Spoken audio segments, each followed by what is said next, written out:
Greetings, cozy knights. Lower your swords and rest by the fire. Tonight, we journey through the complete history of Skyrim's werewolves, from the Daedric prince who first breathed the curse into mortal blood, to the ancient warrior brotherhood that has carried it in secret for centuries. Drop a comment below and tell me where you're listening from tonight, and what games you want me to cover next. And subscribe if this helps you sleep. The hunt that made a god. Long before the first stone of Whiterun was laid, before Ysgramor ever set foot on the shores of Skyrim, there was a hunger in oblivion that wore the shape of an elk skull and carried a spear taller than a man. His name was Hircine, and to call him merely a Daedric prince is to undersell what he represents to the beings who worship him. Hircine's sphere is the hunt itself, not conquest, not vengeance, not knowledge, but the singular electric moment when predator and prey lock eyes and understand what is about to happen between them. Scholars in the Imperial City have called him the sport of Daedra. Others call him the chase and sacrifice of mortals.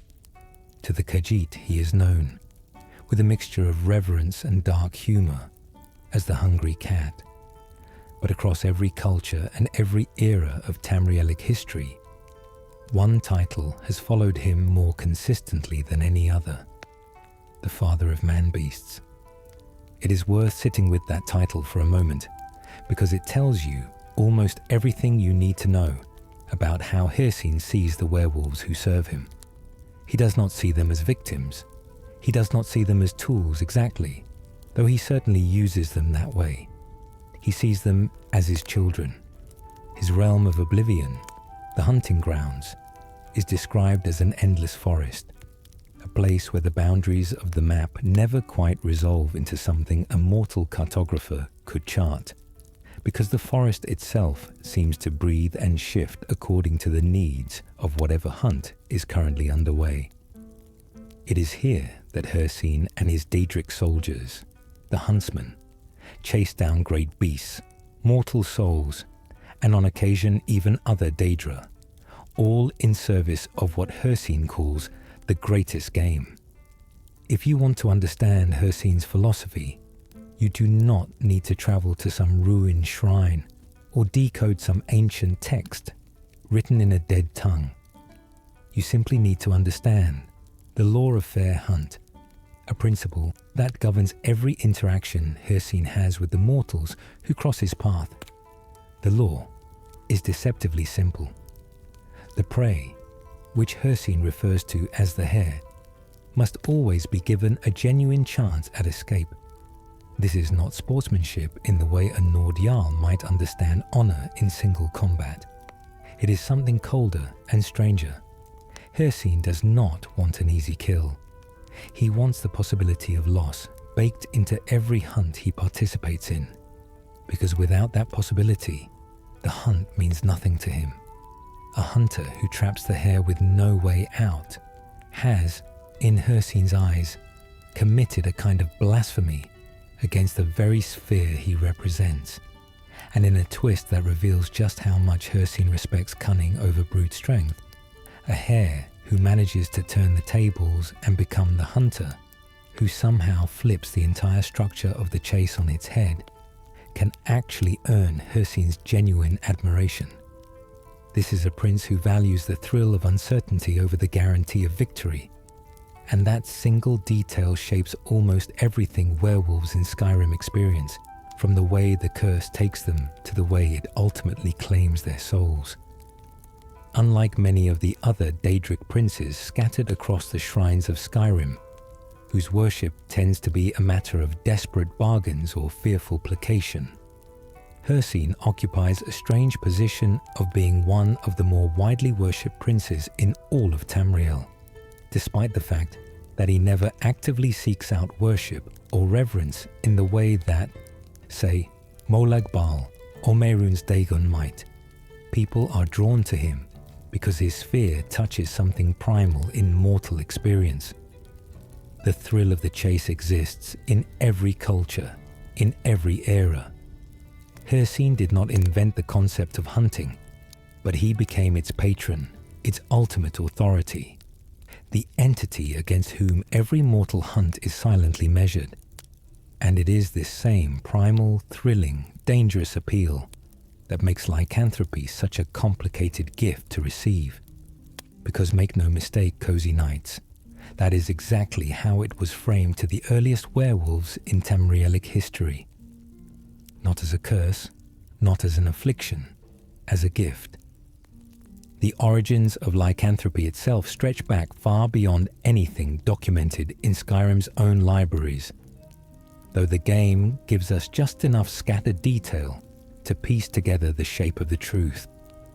Hircine is, without dispute among scholars and Daedra alike, recognized as the creator of lycanthropes.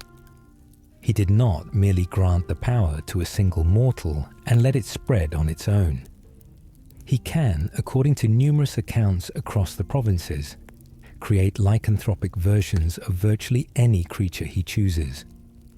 There are legends of Hircine crafting a word Daedroth during a bizarre and terrifying competition with Sheogorath, the mad god. A wager described in the 6th volume of the 16 Accords of Madness. According to that account, Sheogorath called out to Hircine on his own summoning day, and, intrigued by the huntsman's bravado, proposed a challenge. Both princes would have 3 years to create the most powerful beast imaginable, and then those two creations would fight to the death. This story, while set far outside the borders of Skyrim, tells us something crucial about Hircine's character. Creating monstrous, powerful, beast-blooded creatures is not merely something he does out of necessity or cruelty. It is, to him, an art form, a demonstration of mastery over his sphere. The werewolves of the Companions, then, whether they realize it or not, are living proof of that same creative impulse, filtered through a much older and much more specific bargain struck on the frozen soil of Skyrim itself.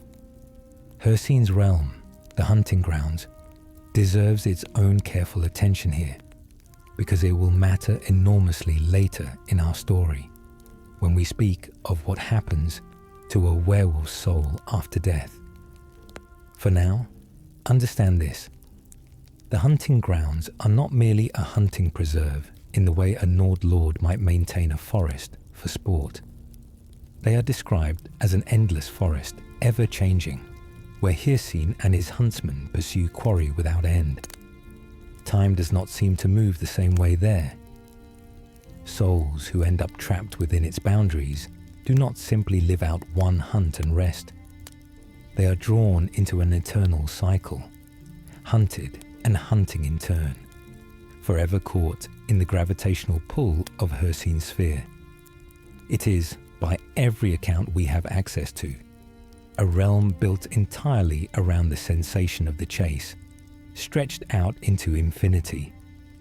One detail that scholars have puzzled over for generations is the question of whether Hircine himself is truly one of the original Daedric princes, ancient and primordial, or whether he is something closer to an offshoot, a being who emerged later and carved out his sphere through sheer force of will and specialization. Some believe that because Hircine goes unmentioned in the earliest histories of Nirn, in the foundational myths that speak of the very first Daedric princes, he may in fact be a spawn or an offshoot in the same category as Malakath, another prince whose origins are murky and contested. Whether or not this is true does not diminish his power in the present era.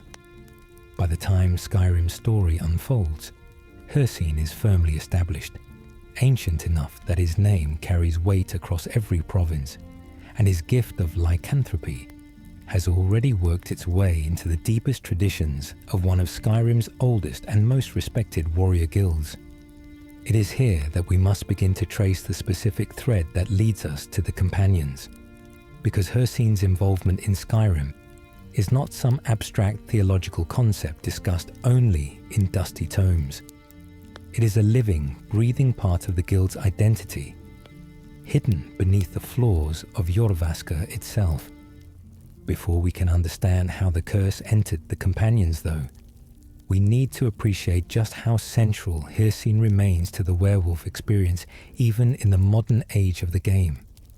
Players who explore Falkreath Hole during the quest Ill Met by Moonlight encounter Hircine directly, an experience that very few mortals in the history of Tamriel can claim.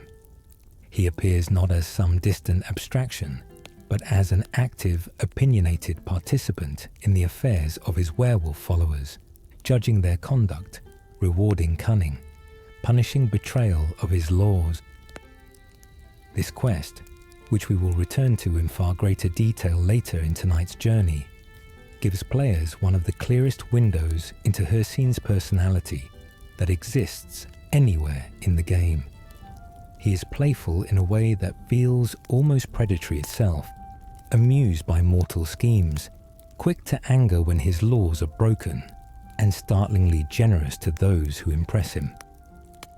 There is also a Daedric artifact tied directly to Hircine's own body, a detail that tends to unsettle players once they learn it. The Saviour's Hide, one of the possible rewards from Ill Met by Moonlight, is described in the book Tamrielic Lore as being crafted from Hircine's own skin. Sit with that for a moment. An armor piece that players can wear, offering resistance to poison and magic, is quite literally a piece of a Daedric prince's flesh, willingly given as a reward to a mortal who pleased him during a hunt. It is a small detail, easy to miss if you are simply clicking through dialogue trees, but it speaks to something important about Hircine's relationship with his followers. He does not merely grant power from a distance. He is willing to give of himself, quite literally, to those who understand and honor the nature of the hunt. And then there is the rueful axe, an item connected to an entirely different Daedric prince, Clavicus Vile, but whose origin story loops directly back to Hircine's curse. According to the lore surrounding this axe, a wizard named Sebastian Lort once begged Clavicus Vile for a way to cure his own daughter's lycanthropy, the very disease that Hircine had created. Clavicus Vile, ever the trickster, forged the axe specifically so that Sebastian could kill his daughter with it, a solution that was, in the most technical and horrifying sense possible, a cure. This story matters because it establishes something crucial for our later discussion of the cure sought by the companions. Lycanthropy, throughout Tamrielic history, has rarely had an easy or bloodless remedy. Sebastian's story is an extreme case, but it sets a precedent. The curse is not something Hircine hands out casually, and it is rarely something that can be shed without cost, without ritual, without some form of sacrifice demanded in return. We should also touch on the Glenmoral witches here, because their history with Hircine stretches back much further than their appearance in Skyrim's main questline might suggest. These witches, associated with the Glenmoral word, have ties to Hircine dating as far back as the Third Era, appearing even in the much older game Daggerfall, where players could complete a quest for the Coven to obtain Hircine's ring. The strength of their connection to the Daedric prince is significant. These are not casual worshippers or dabblers in his sphere. They possess the ability to summon him and, crucially, the ability to remove lycanthropy from those who bear it, whenever they choose to do so. This detail becomes enormously important later in our story, when the companions turn to these very witches, or their much later descendants, in a desperate search for a cure.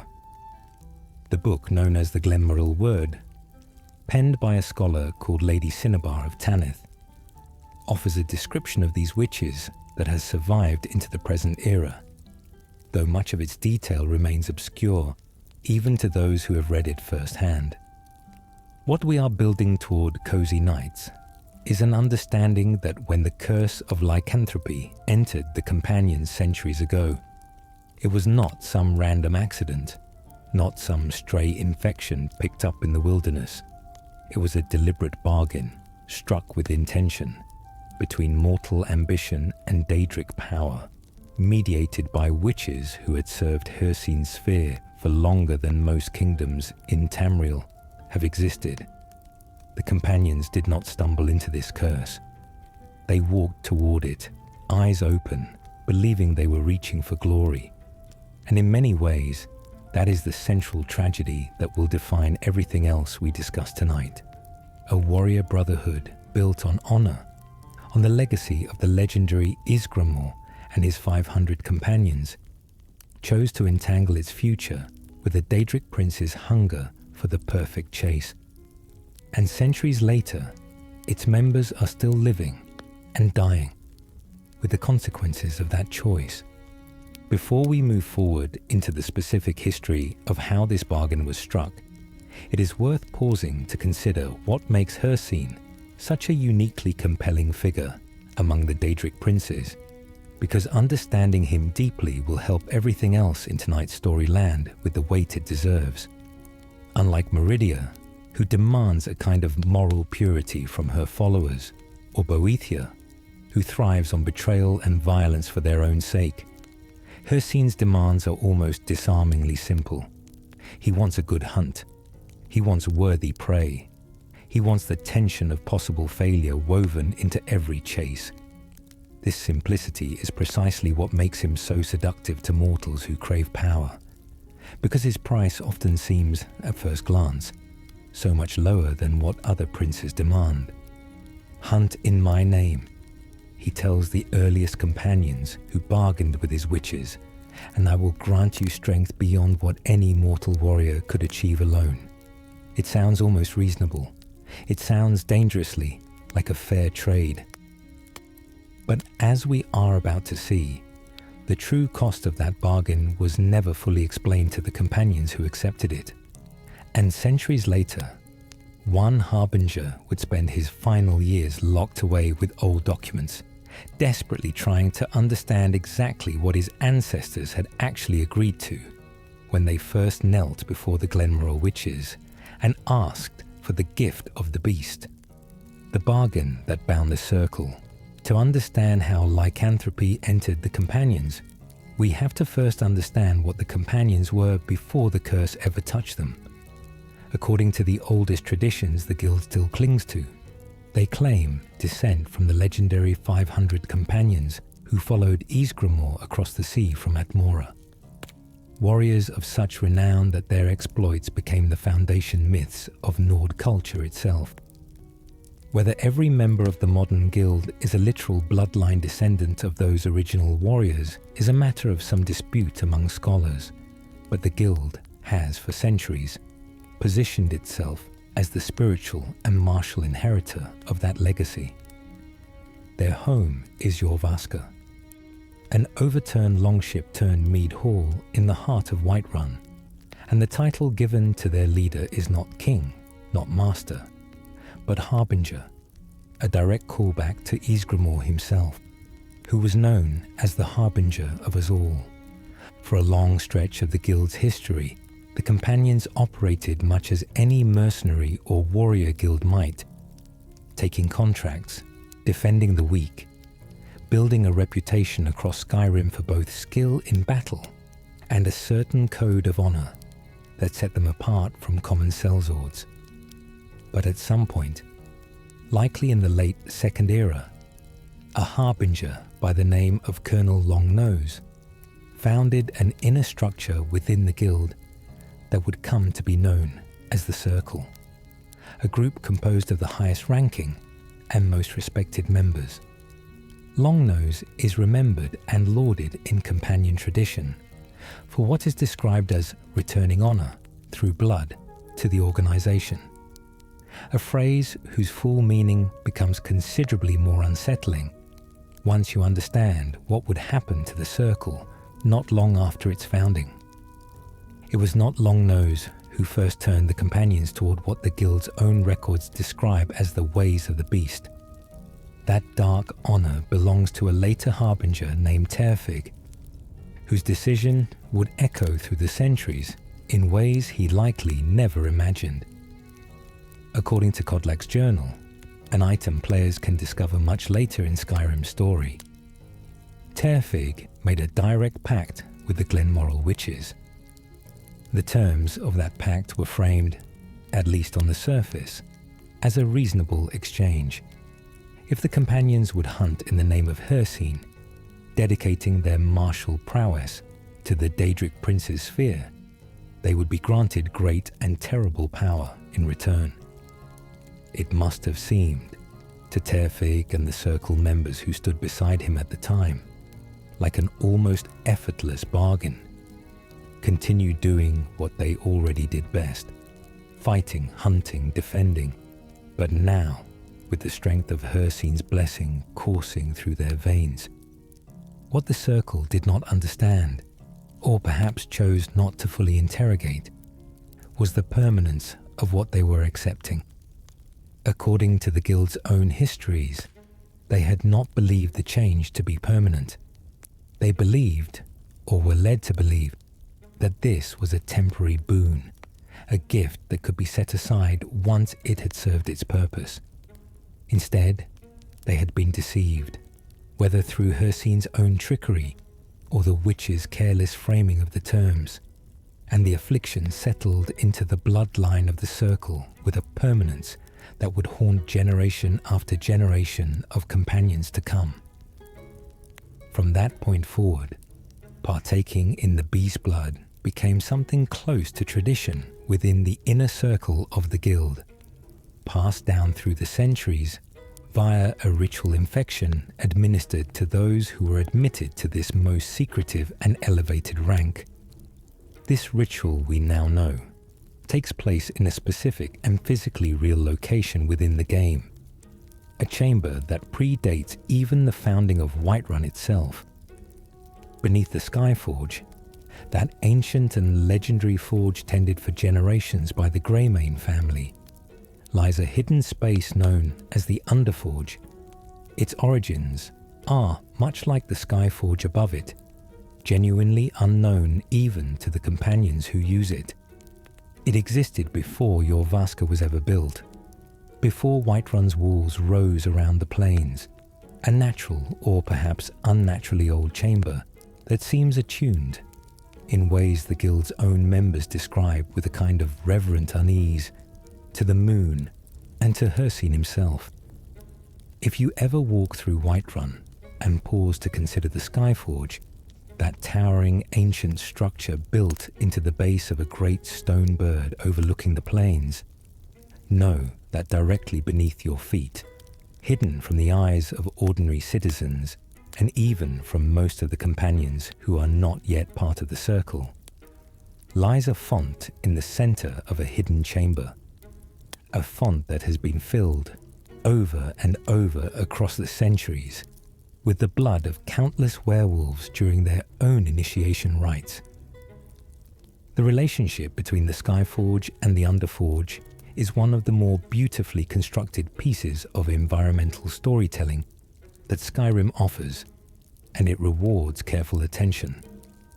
The Skyforge is often linked symbolically to the sun, the source of Yorland Greymane's craft, the place where the funeral pyres of fallen companions are lit, where honoured warriors are remembered in fire and steel. The Underforge, hidden below it, represents the moon, the secret, the hidden cycle that governs the werewolf's transformation. Sun above, moon below, honour in the light, hunger in the dark.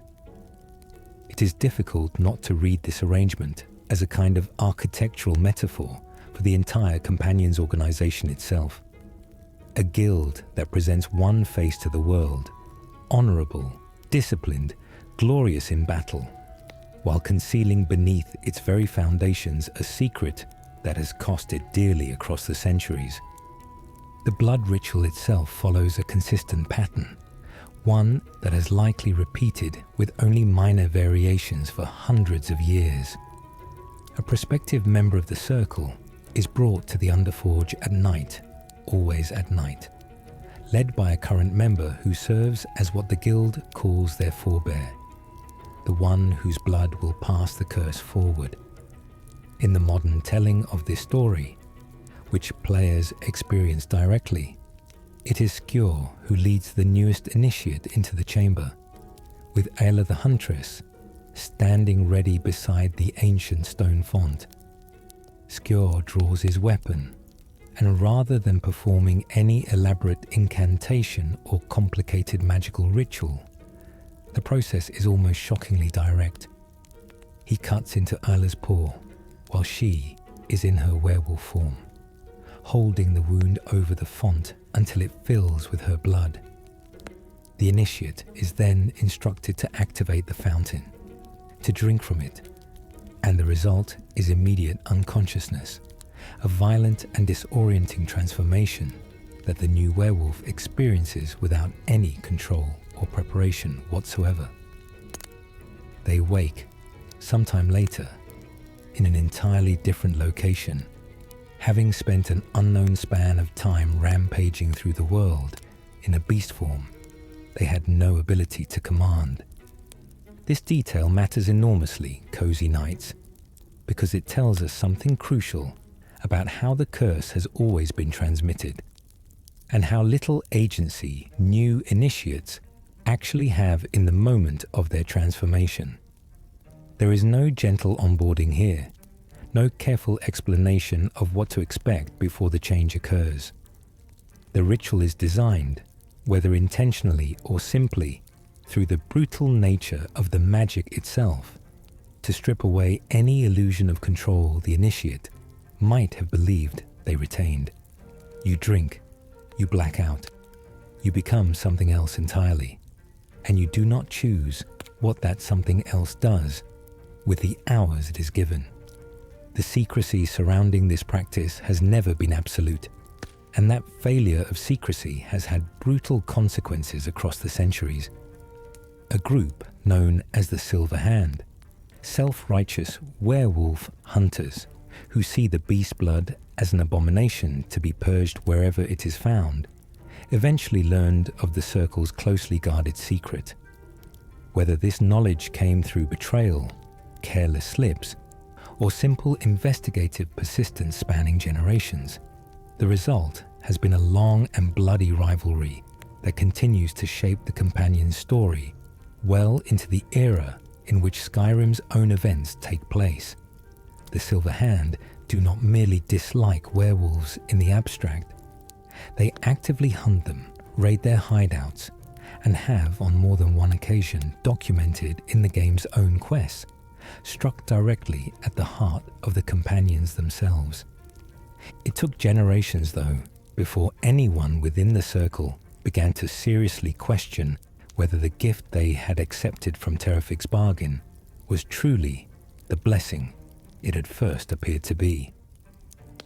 That reckoning would not come until around the year 4 E201, when a harbinger named Kodlak Whitemane, a man whose story will occupy a considerable portion of our journey tonight, began to look back at the centuries of tradition he had inherited and see, for the first time, the shape of what it had actually cost.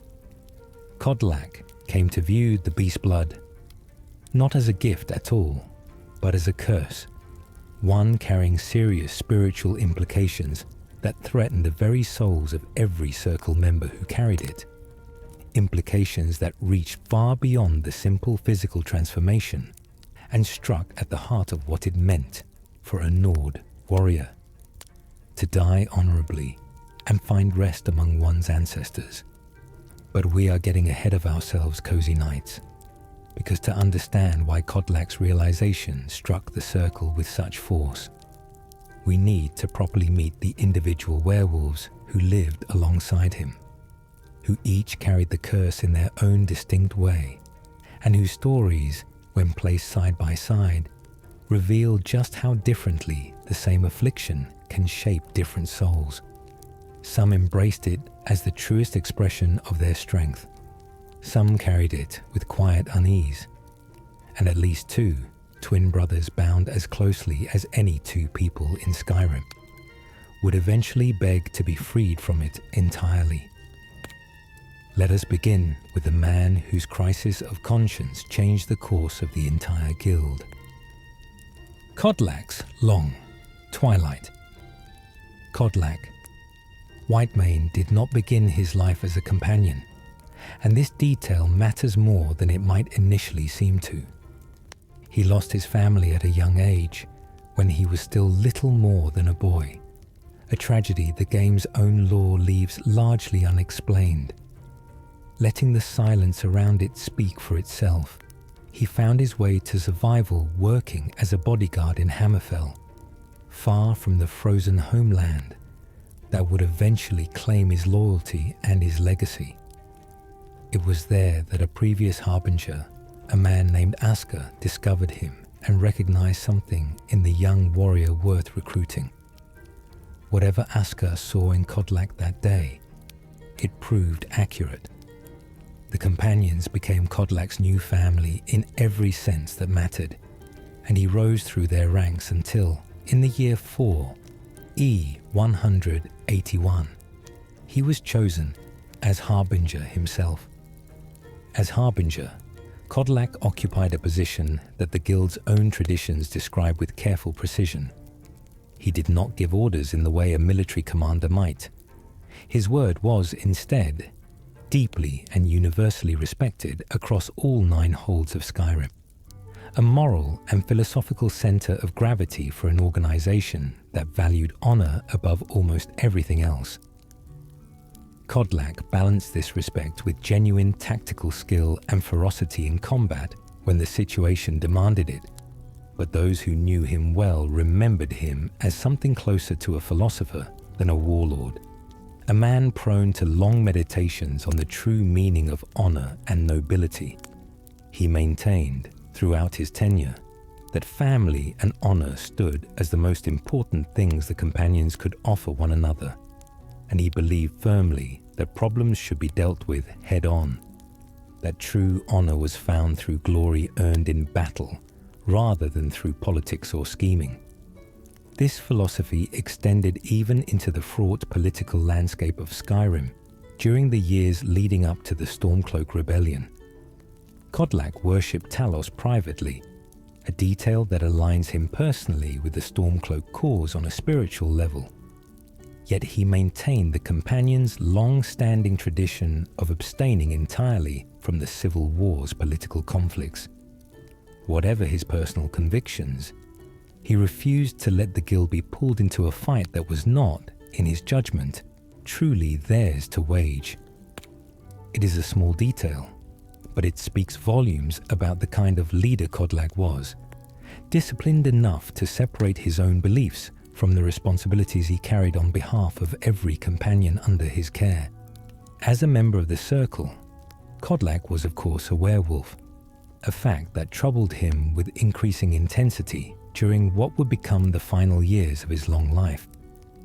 Around the year 4 E200, Kodlak contracted what the guild's records referred to as the Rot, a condition that caused his physical health to rapidly and visibly diminish. He became weak in body, his once formidable presence fading, and his frustration with that decline showed plainly to those around him. He began locking himself behind closed doors for long stretches of time, poring over old documents and half-forgotten histories, driven by an increasingly desperate hope that somewhere in the accumulated knowledge of the companions or the wider world, there might exist a way to cure himself of the lycanthropy he had carried for so long. What drove this desperation was not merely physical decline, though that alone would have been reason enough. Kodlak had come to believe, through research, through instinct, through whatever conversations he had with those few who shared his growing doubts, that a werewolf's soul, upon death, does not travel to Sovngarde, the hallowed Nordic afterlife reserved for honored warriors. Instead, it is claimed by Hircine, drawn into the hunting grounds to serve as eternal prey and predator both, forever caught in the Daedric Prince's endless chase. For a Nord warrior who had spent his entire life pursuing glory, precisely so that he might one day feast and fight alongside his ancestors in Skjor's hall, this was not an abstract theological concern. It was the looming, inevitable erasure of everything he believed his life had been building toward. His private journal, later discovered by the player during the Companion's questline, offers one of the most haunting pieces of writing found anywhere in Skyrim. In it, Kodlak describes a recurring dream, and the imagery he records deserves to be heard almost exactly as he wrote it, because paraphrasing risks losing the particular horror of what he witnessed in his own mind night after night.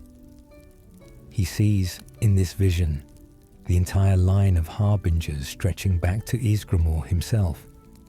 Each of these legendary predecessors ascends towards Sovngarde in turn, walking the path every honored Nord warrior hopes to walk after death. But when the procession reaches Terfig, the very harbinger who first bargained away the Circle's souls to Hircine's service, something terrible happens. Before Terfig can even approach Sun, the guardian who judges the worthiness of the dead at Sovngarde's threshold, a great wolf descends upon him and drags him away, pulling him into the hunting grounds where Hircine waits with what Kodlak describes as welcoming arms and open laughter. And here is the detail that makes the vision so quietly devastating. Terfig, in this dream, seems regretful in the moment of his capture, and yet also strangely eager, resigned to an eternity of service to Hircine after a lifetime already spent as a beast in his name. It is as though the wolf within him has by that point simply become who he is. The dream does not stop there. Kodlak watches every subsequent harbinger in the line turn away from Sovngarde entirely, entering the hunting grounds of their own accord, as though the pattern established by Terfig's fate has become an inevitability that none of them even attempt to resist. And then finally, it is Kodlak's own turn. He sees Great Sun waiting on the misty horizon, beckoning him forward, offering him the choice that none of his predecessors seem to have been given, or perhaps simply the choice none of them had the will to take. Beside him in the dream stands a stranger, someone he had not seen before. And as Kodlak looks into this stranger's eyes, the two of them turn together to face the same wolf that had dragged Terfig away centuries earlier, drawing their weapons side by side. Kodlak shared the substance of these dreams with the Circle, though he withheld the specific detail of the stranger, worried that Skjor in particular might interpret it as a sign that Kodlak no longer trusted his own counsel above all others. The reaction within the Circle, when Kodlak did share his growing conviction that the beast blood was a curse rather than a gift, was predictably fractured. Skjor and Aela, as we will discuss shortly, were strong believers in the ways of the beast, seeing lycanthropy as an expression of strength rather than a burden to be shed. Kodlak's dreams and the conclusions he drew from them put him increasingly at odds with two of his most trusted and capable Circle members. A tension that would only deepen as Kodlak's health continued its decline, and his determination to find a cure grew correspondingly more urgent. The stranger from Kodlak's dream, of course, turns out to be the Dragonborn, the player character themselves, whose arrival at Joravaska and subsequent rise through the Companion's ranks sets in motion the final chapters of Kodlak's long struggle. Kodlak's dreams had told him this choice would hinge upon a stranger, someone he would eventually meet, and in 4E201, that meeting finally occurred. Their conversations, by Kodlak's own account, were rare, brief, not marked by the kind of deep philosophical exchange one might expect given the weight of what was at stake. And yet Kodlak was, despite this relative silence between them, deeply impressed by the newcomer's prowess and fortitude, enough so that he made the momentous decision to name this stranger his successor as Harbinger before the Silver Hand's blades ever found him.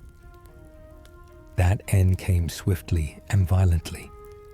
The Silver Hand launched a direct assault on Jorvaskr itself, striking at night, and in the chaos of that attack, Kodlak Whitemane was killed, his body found alongside the theft of the companion's most treasured relic, the fragments of the legendary battle axe Wuthrad. It is a bitter irony worth pausing over for a moment.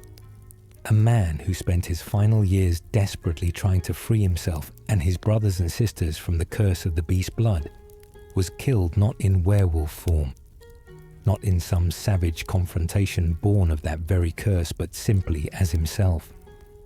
A warrior struck down by hunters who saw everything he stood for as an abomination deserving of death regardless of his private doubts. What happened next, though, offers one of the more genuinely moving resolutions found anywhere in Skyrim's quest lines. Kodlak's funeral was held at the Skyforge itself, attended by the full membership of the companions, alongside the Jarl of Whiterun and his steward, and the local priestess of Kinnereth performing the appropriate rites.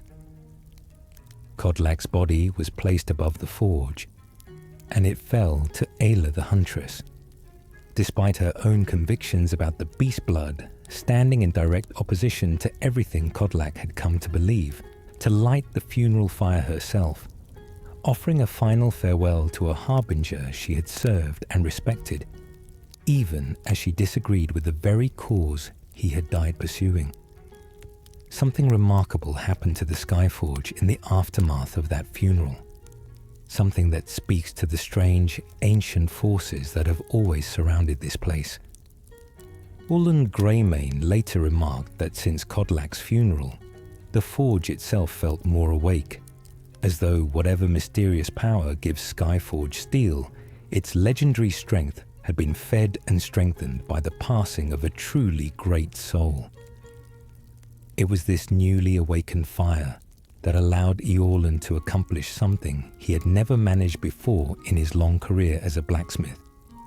Using the flames that had consumed Kodlak's body, he was finally able to reforge the recovered fragments of Wuthrad into a single, whole weapon once more, restoring the ancient battle axe of Ysgramor to its original form for the first time in generations. The path to actually curing Kodlak's soul required a journey to Ysgramor's tomb itself, that legendary burial place of the companion's founder, a location whose halls the player and the circle's remaining members must fight through to reach the burial chamber at its heart. There, players discover the ghost of Kodlak Whitemane, not resting, not at peace, but warming his hands near what the guild calls the flame of the Harbinger, a spectral fire that seems to exist in the space between life and death. This is where the Glenmoral witch heads, gathered earlier in the quest line through a violent confrontation with the Coven itself, finally serve their true purpose. Kodlak's spirit is bound to a wolf spirit of his own, a manifestation of the beast blood that has haunted him for decades, and this spirit must be fought and defeated before Kodlak's soul can finally be cleansed. Once the wolf spirit is slain, Kodlak's ghost speaks words that, if you listen closely, carry the full weight of everything he had suffered in his final years. And so slain the beast inside of me, he says. I thank you for this gift. It is a small phrase, but notice what he calls it. Not a task completed, not a debt repaid, but a gift, freely and gratefully acknowledged. But Kodlak's peace, even in this moment of his own liberation, is not complete. He immediately turns his thoughts to the other harbingers who came before him, the long line stretching back to Terfig, all of them still trapped within Hircine's grasp, unable to find the same release Kodlak has just been granted. He speaks of a hope, one that he frames almost as a battle plan for some distant future. Perhaps, he suggests, from the safety and honor of Sovngarde, the heroes of old could join him in a rescue attempt, an invasion of the hunting grounds itself to free the souls still trapped there. He gives this imagined campaign a name that has since become one of the more evocative pieces of unfinished lore in the entire companion story. The harrowing of the hunting grounds. It would be, he says, a battle of such triumph, and he extends an invitation, however distant and hypothetical, that the player themselves might one day join him in that fight. Whether this harrowing is something that could ever actually occur, whether a mortal warrior's soul truly retains the power to storm a Daedric prince's realm and wrench free the souls trapped within it, remains genuinely unclear within the established lore. It is worth noting here gently that this is speculation rather than confirmed fact. The idea exists only as Kodlak's hope, spoken in a single moment of victory before he departs for Sovngarde. And nothing in the wider game confirms whether such a battle has ever been attempted, let alone succeeded. It stands as one of the most poignant open questions in all of Skyrim's mythology, a dream of rescue for souls who may simply be lost forever. Kodlak's fate does receive a small but meaningful confirmation later in the game.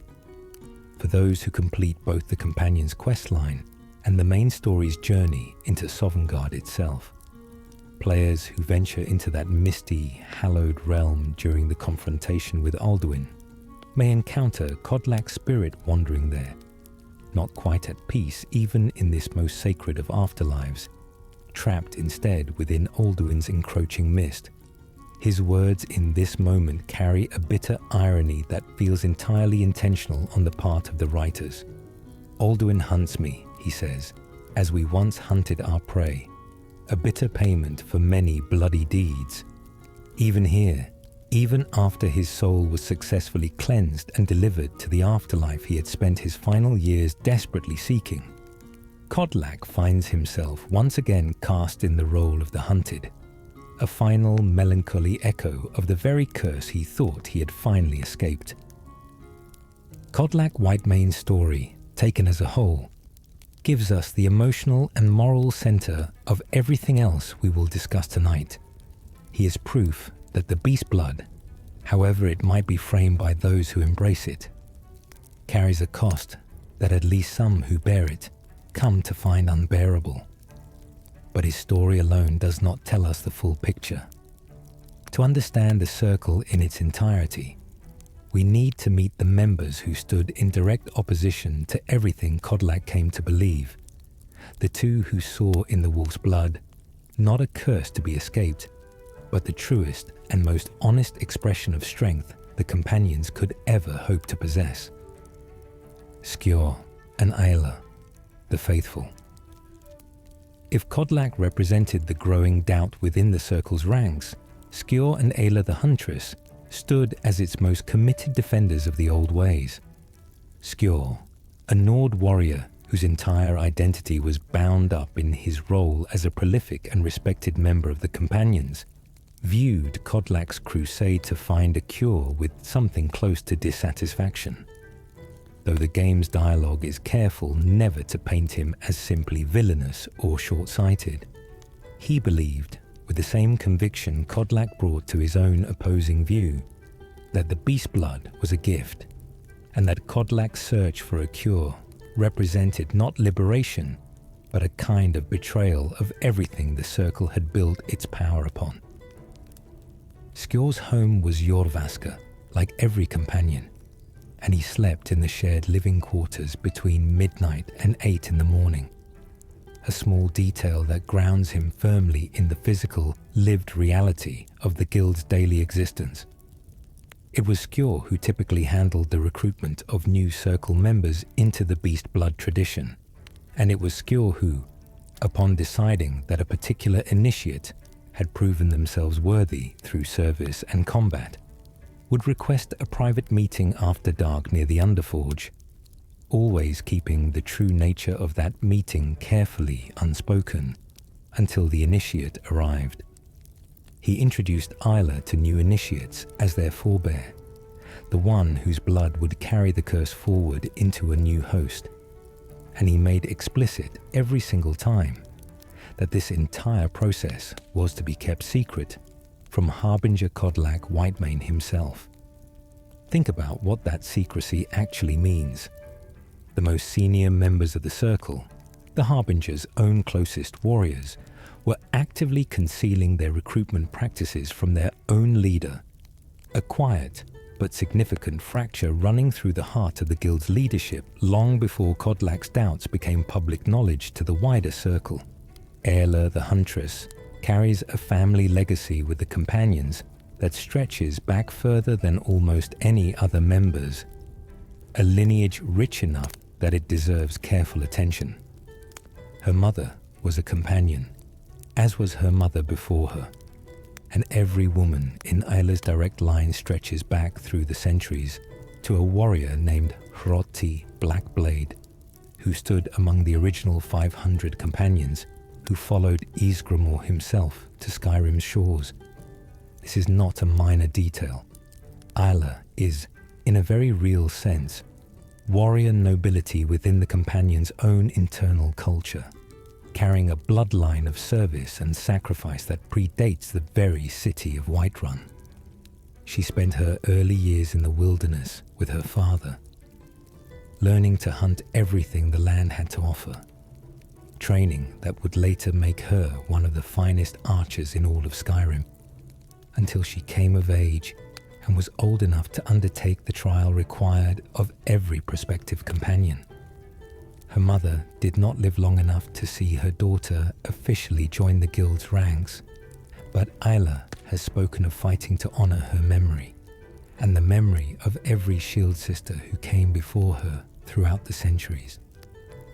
It was in 4E201 that Aela, alongside her fellow companions, found herself battling a giant on the outskirts of Whiterun, an encounter that would prove pivotal, because it was here that she first met the individual who would eventually become the last Dragonborn, directing them toward Jorvaskr and Kodlak Whitemane if they wished to formally join the Guild.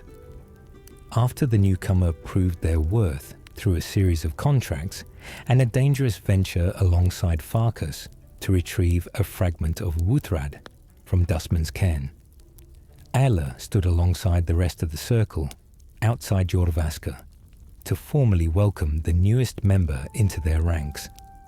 The relationship between Aela and Skjor is one that the game handles with considerable subtlety, never stating outright what many players and much of the Guild's own internal gossip strongly suggest, but confirming it through implications scattered across multiple conversations. It is rumored among the Companions that the two share a deeply intimate relationship, a detail that surfaces in conversations between Njada Stonearm and Aela herself, where the subject is broached with the kind of knowing familiarity that suggests this is common, if unspoken. Knowledge among those who live and train alongside them at Jorvaskr. Whatever the precise nature of their bond, its depth becomes unmistakable in the aftermath of Skjor's death, when Aela's reaction proves to be, by a considerable margin, the most emotionally raw response witnessed anywhere in the Companion's questline. That death comes swiftly and brutally. Once a new initiate has been formally welcomed into the Beastblood tradition through the ritual in the Underforge, Aela informs them, once they regain consciousness following their first violent and disorienting transformation, that she and Skjor had been tracking the Silver Hand, those werewolf hunters who had long stood as the Circle's most persistent and dangerous enemies, to a hideout known as Gallows Rock. The plan, evidently, had been for the newest Circle member to join them in a raid meant both as a celebration of the Initiate's new power and as a strike against their oldest foes. But the raid, when it finally occurs, does not unfold according to plan. Aela and the newly initiated werewolf arrive to find that Skjor has already been slain, his body discovered in the hideout's final chamber, alongside Krev the Skinner, the commander of the Silver Hand forces stationed there.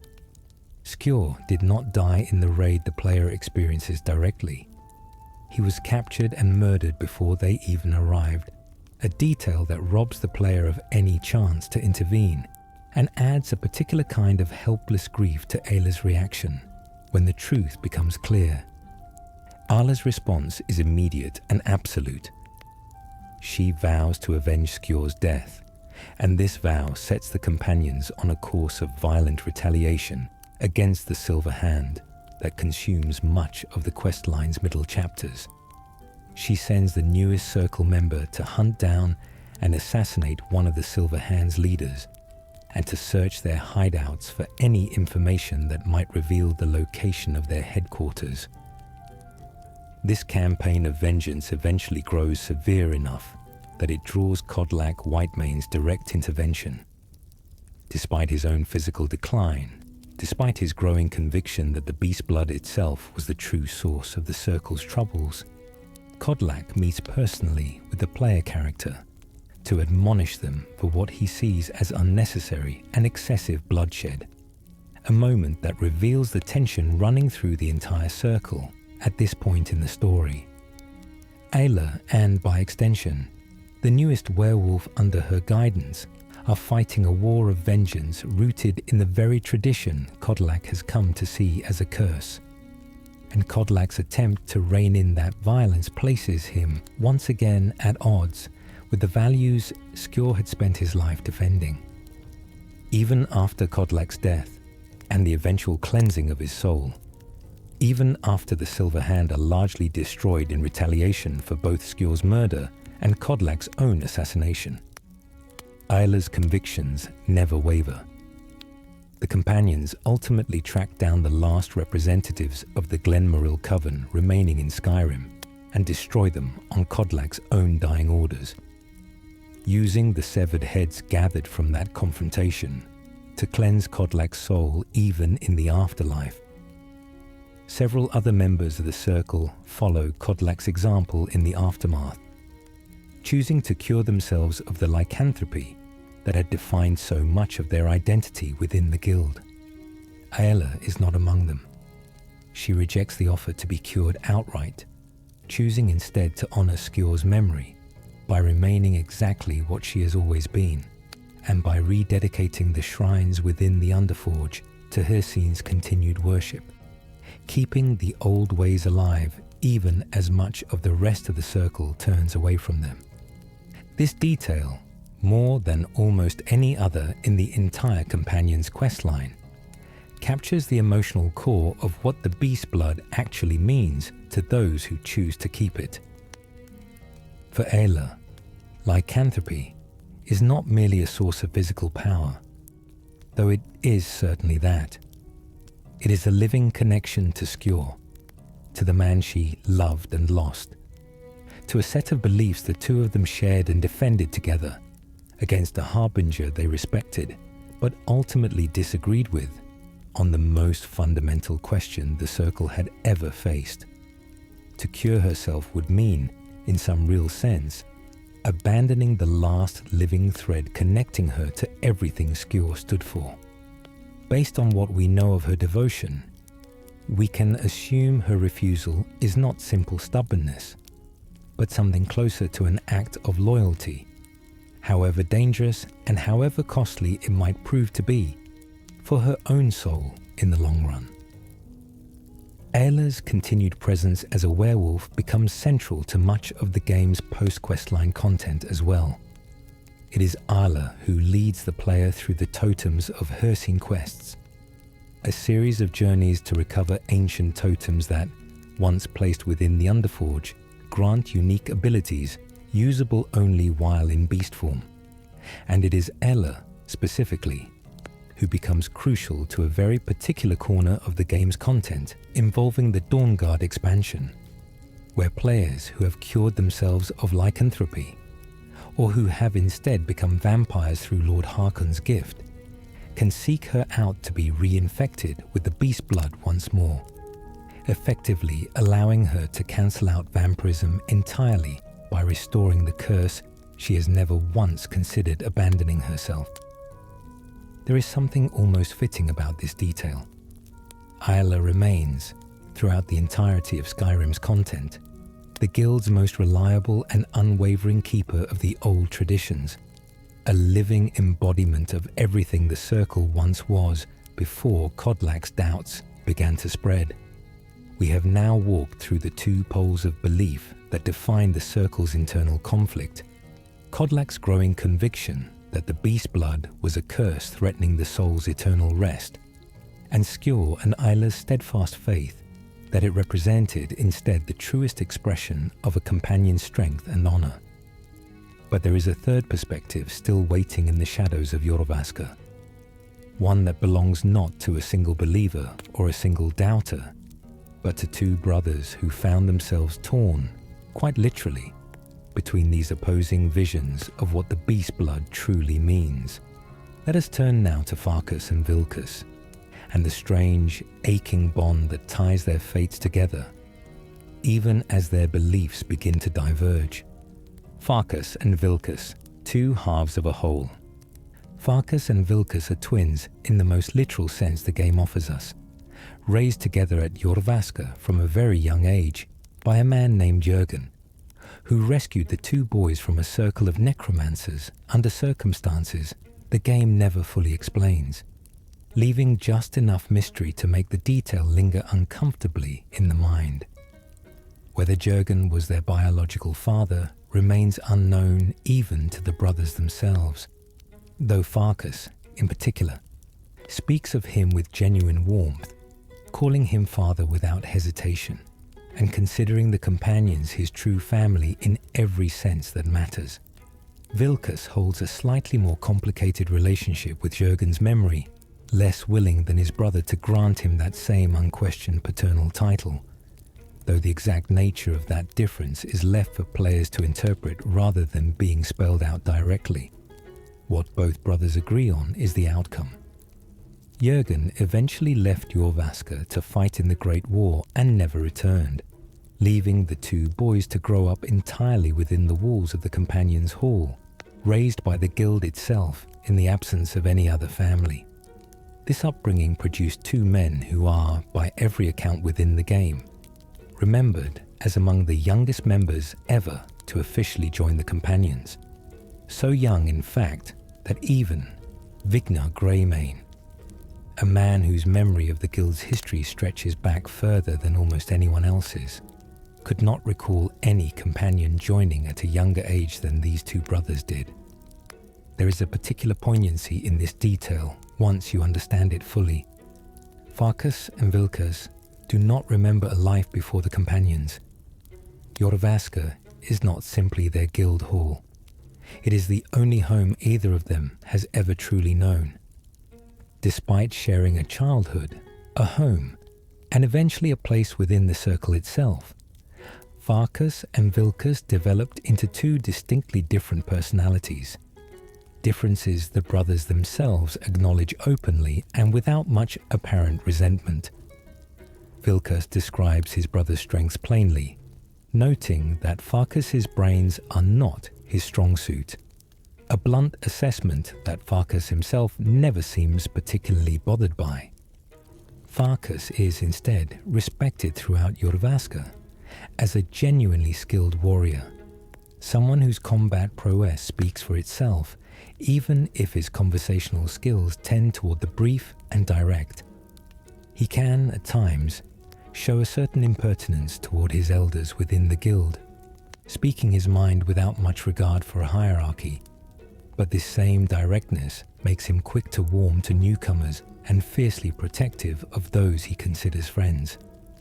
Vilkas, by contrast, occupies the role of the more thoughtful, more articulate brother, someone comfortable enough with the guild's own history to claim he knows it almost as well as Vignar himself, with the added advantage, as he wryly points out, of actually being able to remember what he learns.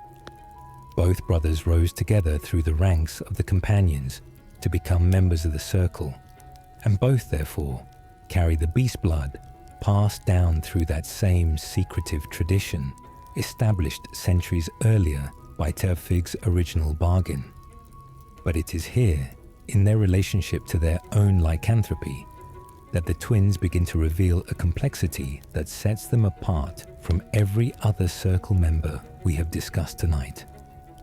Farkas is described in the guild's own internal accounts and observable behavior as morally ambivalent about being a werewolf, someone who is notably hesitant to actually use his beast form even when the situation might call for it.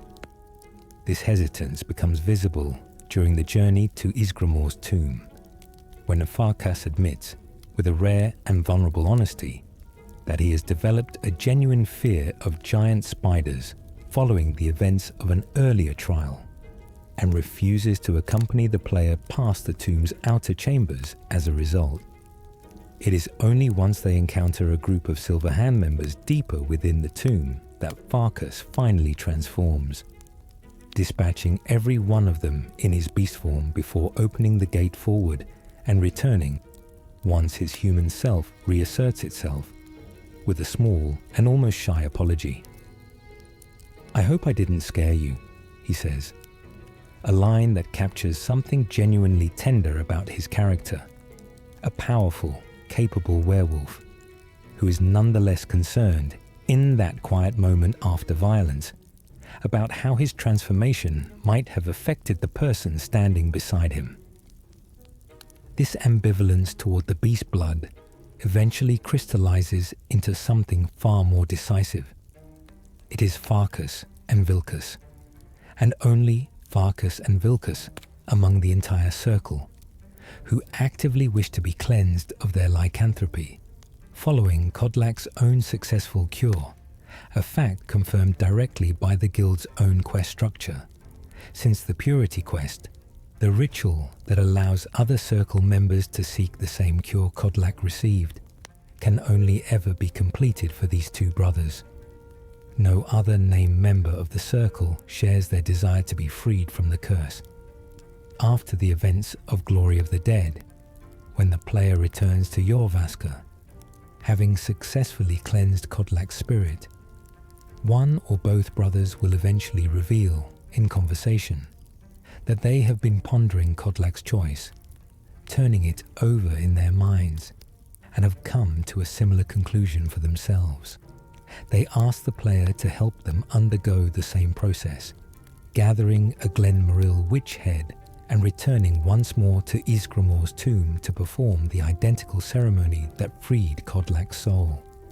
The mechanics of this quest reveal something quietly moving once you look past the ritual's surface details. At Ysgramor's tomb, the player must fight and defeat a wolf spirit belonging to whichever brother has requested the cure, a spectral manifestation of the beast within them made physical and hostile, much as Kodlak's own wolf spirit had to be defeated before his soul could be cleansed. There is a visual detail here worth noting carefully, one easy to miss if you are not paying close attention. Kodlak's wolf spirit, when players confront it, burns with a distinctive red color. The wolf spirits belonging to Farkas and Vilkas, by contrast, along with the spirits the player's own character would face should they choose to cure their own lycanthropy, burn blue instead. It is a small piece of environmental storytelling, easy to overlook, but it suggests something intentional in the game's design, a visual distinction perhaps meant to separate Kodlak's specific spiritual journey, the one that set this entire chain of cures into motion, from those who followed afterward, walking a path he had cleared for them, but which remains distinctly their own.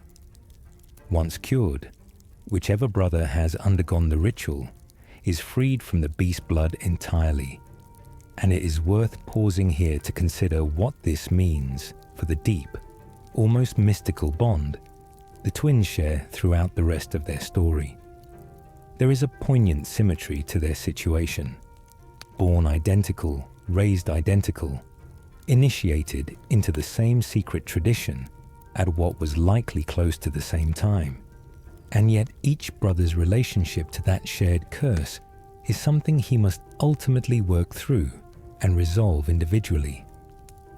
The game allows players to cure Farkas without ever touching Vilkas's own lycanthropy, or Vilkas without touching Farkas's, meaning it is entirely possible in any given playthrough for one twin to remain a werewolf, while the other walks away from the curse entirely.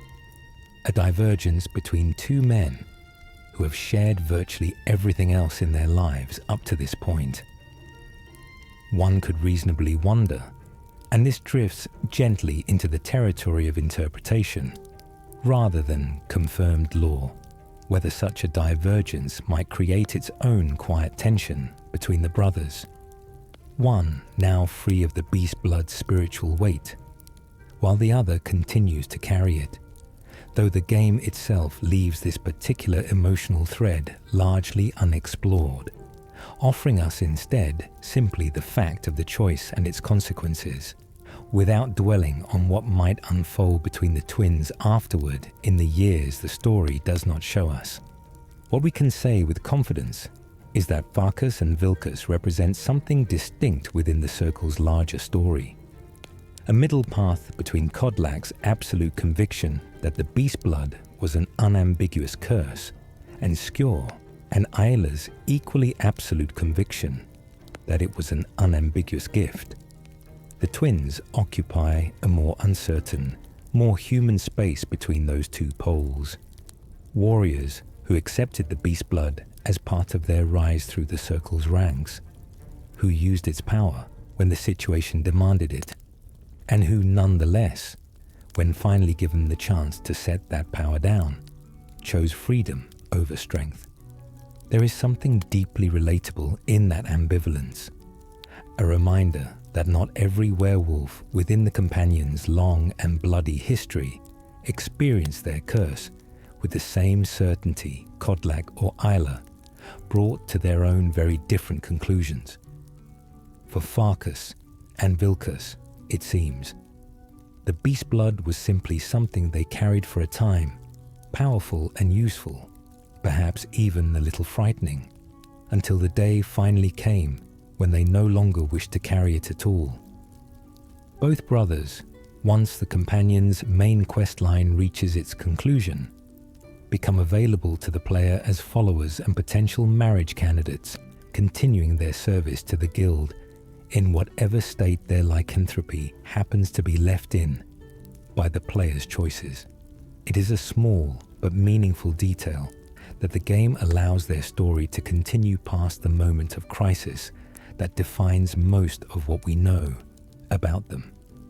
Granting these two men, who spent so much of their arc caught between the competing philosophies of their Circle brothers and sisters, the chance to simply keep living, keep fighting, keep serving the only family either of them has ever known. With Kodlak, Skjor, Aela, Farkas and Vilkas now fully drawn for you, cozy nights, we have met the five souls who together illuminate nearly every possible relationship a person might have with Hircine's curse, from desperate rejection to unwavering devotion, to quiet, unresolved ambivalence. But we have spoken, up to this point, largely about what the curse means to those who carry it in spiritual and emotional terms. We have not yet turned our attention to the transformation itself, to what the game's lore actually reveals about the physical and mental experience of becoming a werewolf, of losing yourself, however briefly, to the beast within. That is where we turn next, what the beast form truly is. There is a particular kind of horror embedded in the werewolf transformation that Skyrim rarely spells out directly, preferring instead to let players piece it together through fragments of dialogue, environmental detail, and the mechanical structure of the curse itself. The most telling piece of evidence comes from the very first transformation every new Circle member experiences. the one that follows the blood ritual in the Underforge. After drinking from the font filled with their forebears' blood, the initiate blacks out immediately and completely. There is no gradual onset, no moment of dawning awareness as fur begins to spread across the skin. There is simply darkness, and then a jarring return to consciousness in an entirely different place, having lost, in the interim, all memory and all control over what their body did during that missing span of time. This detail alone tells us something crucial about the nature of the beast form as the game's lore presents it. It is not, at least in its earliest and most uncontrolled expression, a state the werewolf experiences as themselves wearing a different body. It is closer to a complete absence, a gap in the werewolf's own consciousness, during which something else entirely takes the wheel. When the newly transformed werewolf regains their senses following that first rampage, the citizens of Whiterun have already fled in terror, guards have already turned hostile, and the beast form's own violence has already run its course, without the person inside ever having a single moment of input into what occurred. Notably, and this detail matters for what it implies about how the game's world understands the werewolf's culpability in these moments, no bounty is placed on the newly transformed werewolf. For whatever violence occurs against Whiterun's guards during this rampage, a small piece of game design that seems to acknowledge, even if only mechanically, that responsibility for the beast form's actions sits in some genuinely ambiguous territory. As werewolves grow more experienced, this total lack of control does begin to shift, at least from the player's own perspective, since subsequent transformations, once triggered voluntarily through the beast form power, allow for direct control over the werewolf's actions, hunting, fighting, feeding, all guided by conscious choice rather than blind instinct.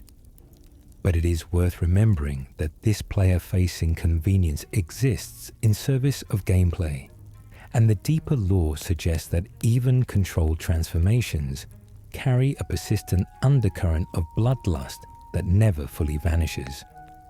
Werewolves are described, in the game's own broader lore surrounding lycanthropy, as living with a constant hunger that drives them toward violence, toward the kill, an urge that exists whether or not the werewolf in question happens to currently be in beast form at any given moment.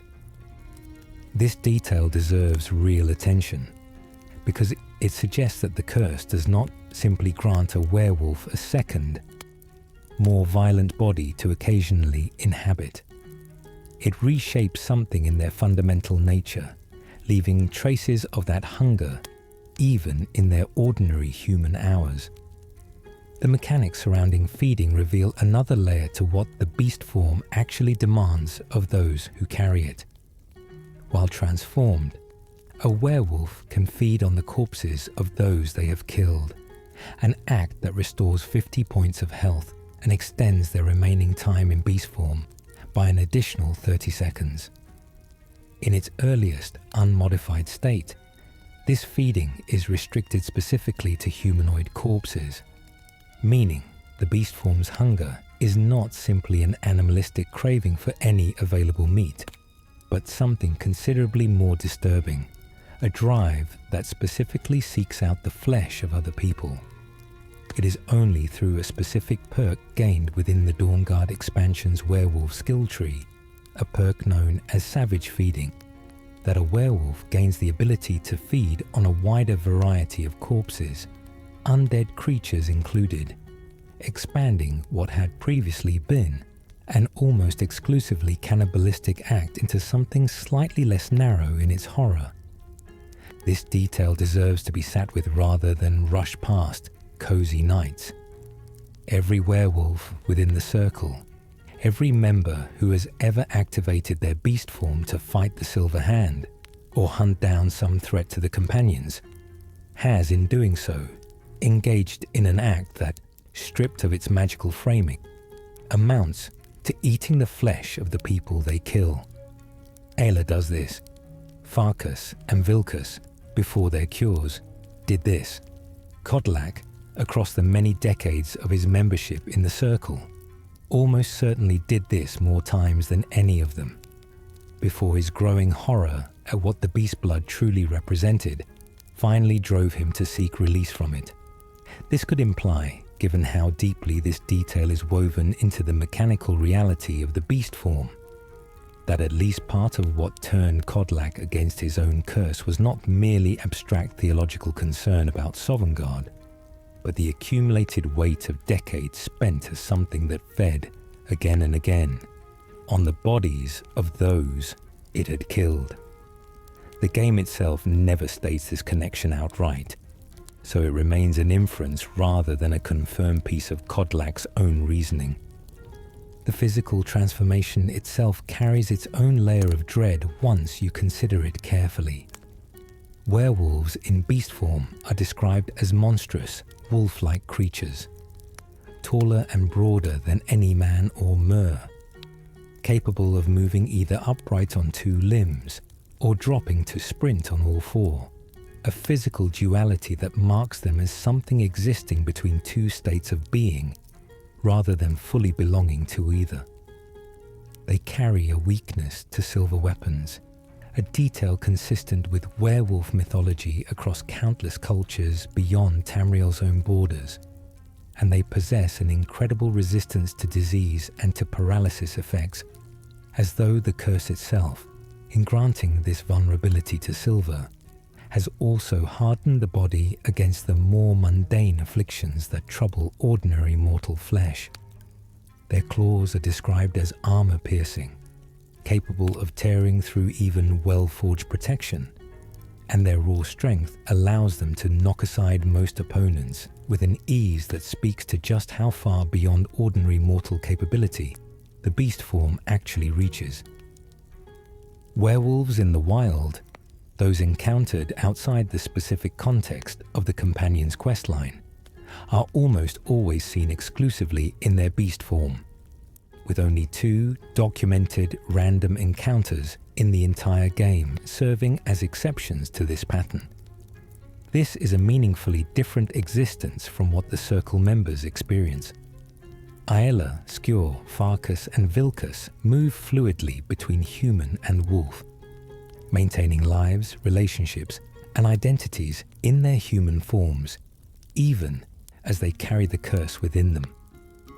But other werewolves scattered across Skyrim's wilderness seem to exist permanently, at least as far as players ever witness, in their transformed state, hostile on sight, feared and hated by ordinary Skyrim citizens in every province, attacked without hesitation the moment they are spotted. This distinction hints at something important about how deeply a werewolf's relationship to their own curse shapes the life they are able to build around it. The companions have structured an entire secret existence, an entire hidden society within their guild that allows their werewolves to move through both worlds.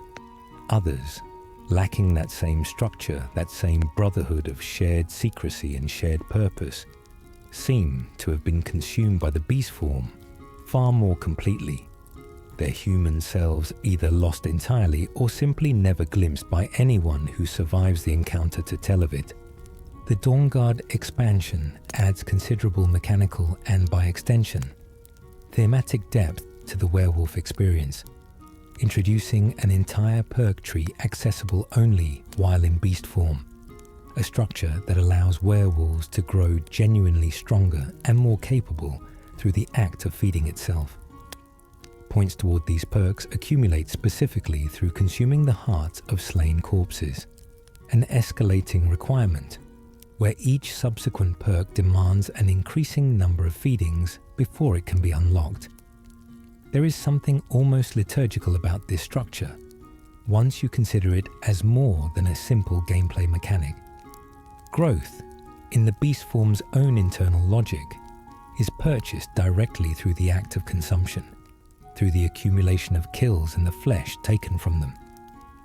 Perks, like animal vigor, grant additional health and stamina while transformed, doubling the baseline 100-point bonus a werewolf receives automatically, while others expand what a werewolf can feed upon or how devastating their attacks become.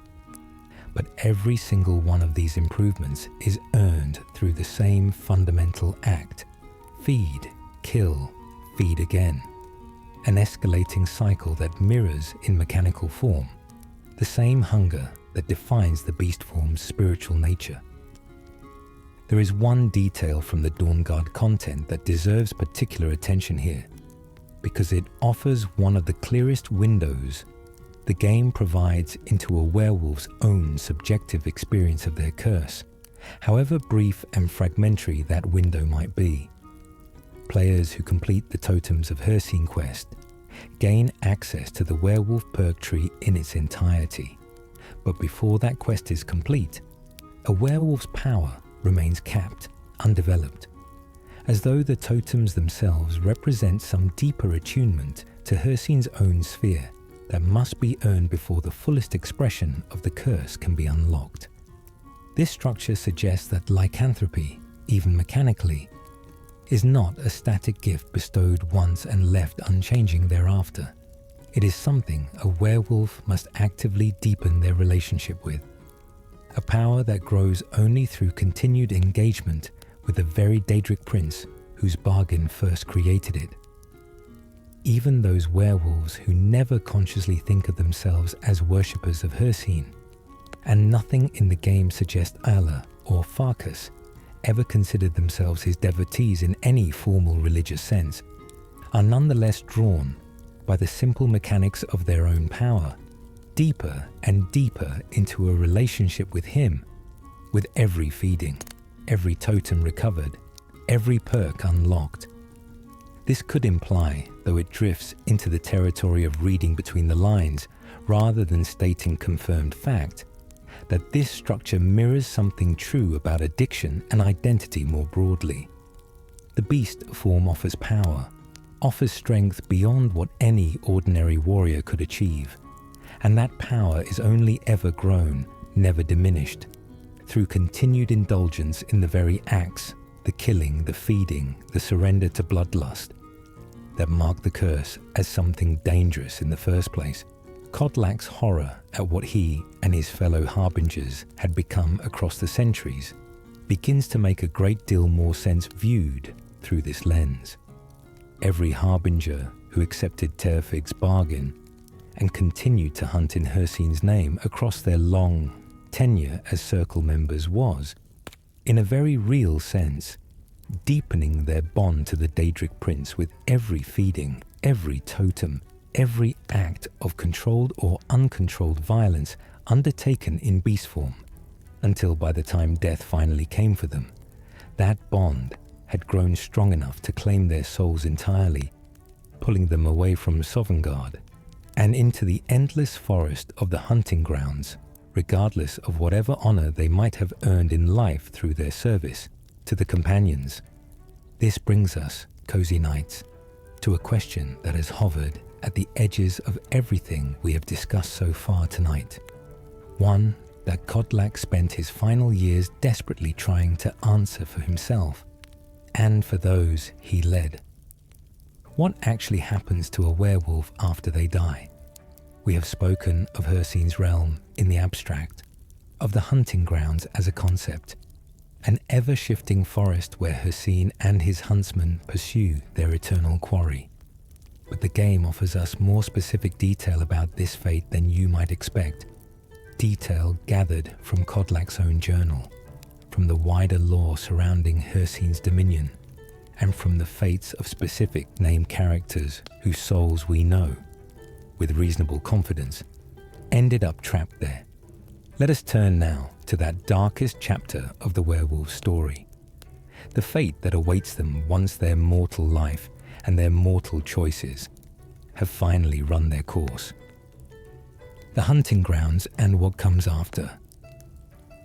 Death holds a very particular terror for a Nord warrior, one shaped by centuries of cultural and religious tradition that Skyrim's own writing takes seriously and treats with genuine weight. For most Nords, the ultimate hope is Sovngarde, that hallowed realm where honored warriors feast, fight, and rest eternally among their ancestors, presided over by Skjor and guarded at its threshold by the great figure of Tsun, who judges the worthiness of every soul that arrives seeking entry. It is a warrior's paradise built entirely around the values the companions themselves claim to embody. Honor earned through glory in battle, family and loyalty carried forward even beyond death itself. For a werewolf carrying Hircine's curse, though, this promised afterlife is not guaranteed, and according to everything Kodlak came to believe through his years of desperate research, it may not even be possible at all. The hunting grounds, Hircine's own realm within Oblivion, stand as the alternative fate awaiting those who die still carrying the beast blood within them. This is described, across multiple sources within the game's lore, as an endless forest, a place whose geography seems to exist in a state of constant flux, shifting and reshaping itself according to the needs of whatever hunt happens to be currently underway. It is here that Hircine and his huntsmen, those Daedric soldiers who serve as his eternal hunting party, pursue great beasts, mortal souls, and on rare and terrible occasions even other Daedra, all of it folded into what Hircine himself considers the greatest and most sacred expression of his sphere. Time within this realm does not appear to function the way it does for mortals bound to Nirn. Souls trapped there are not granted a single hunt and then allowed to rest.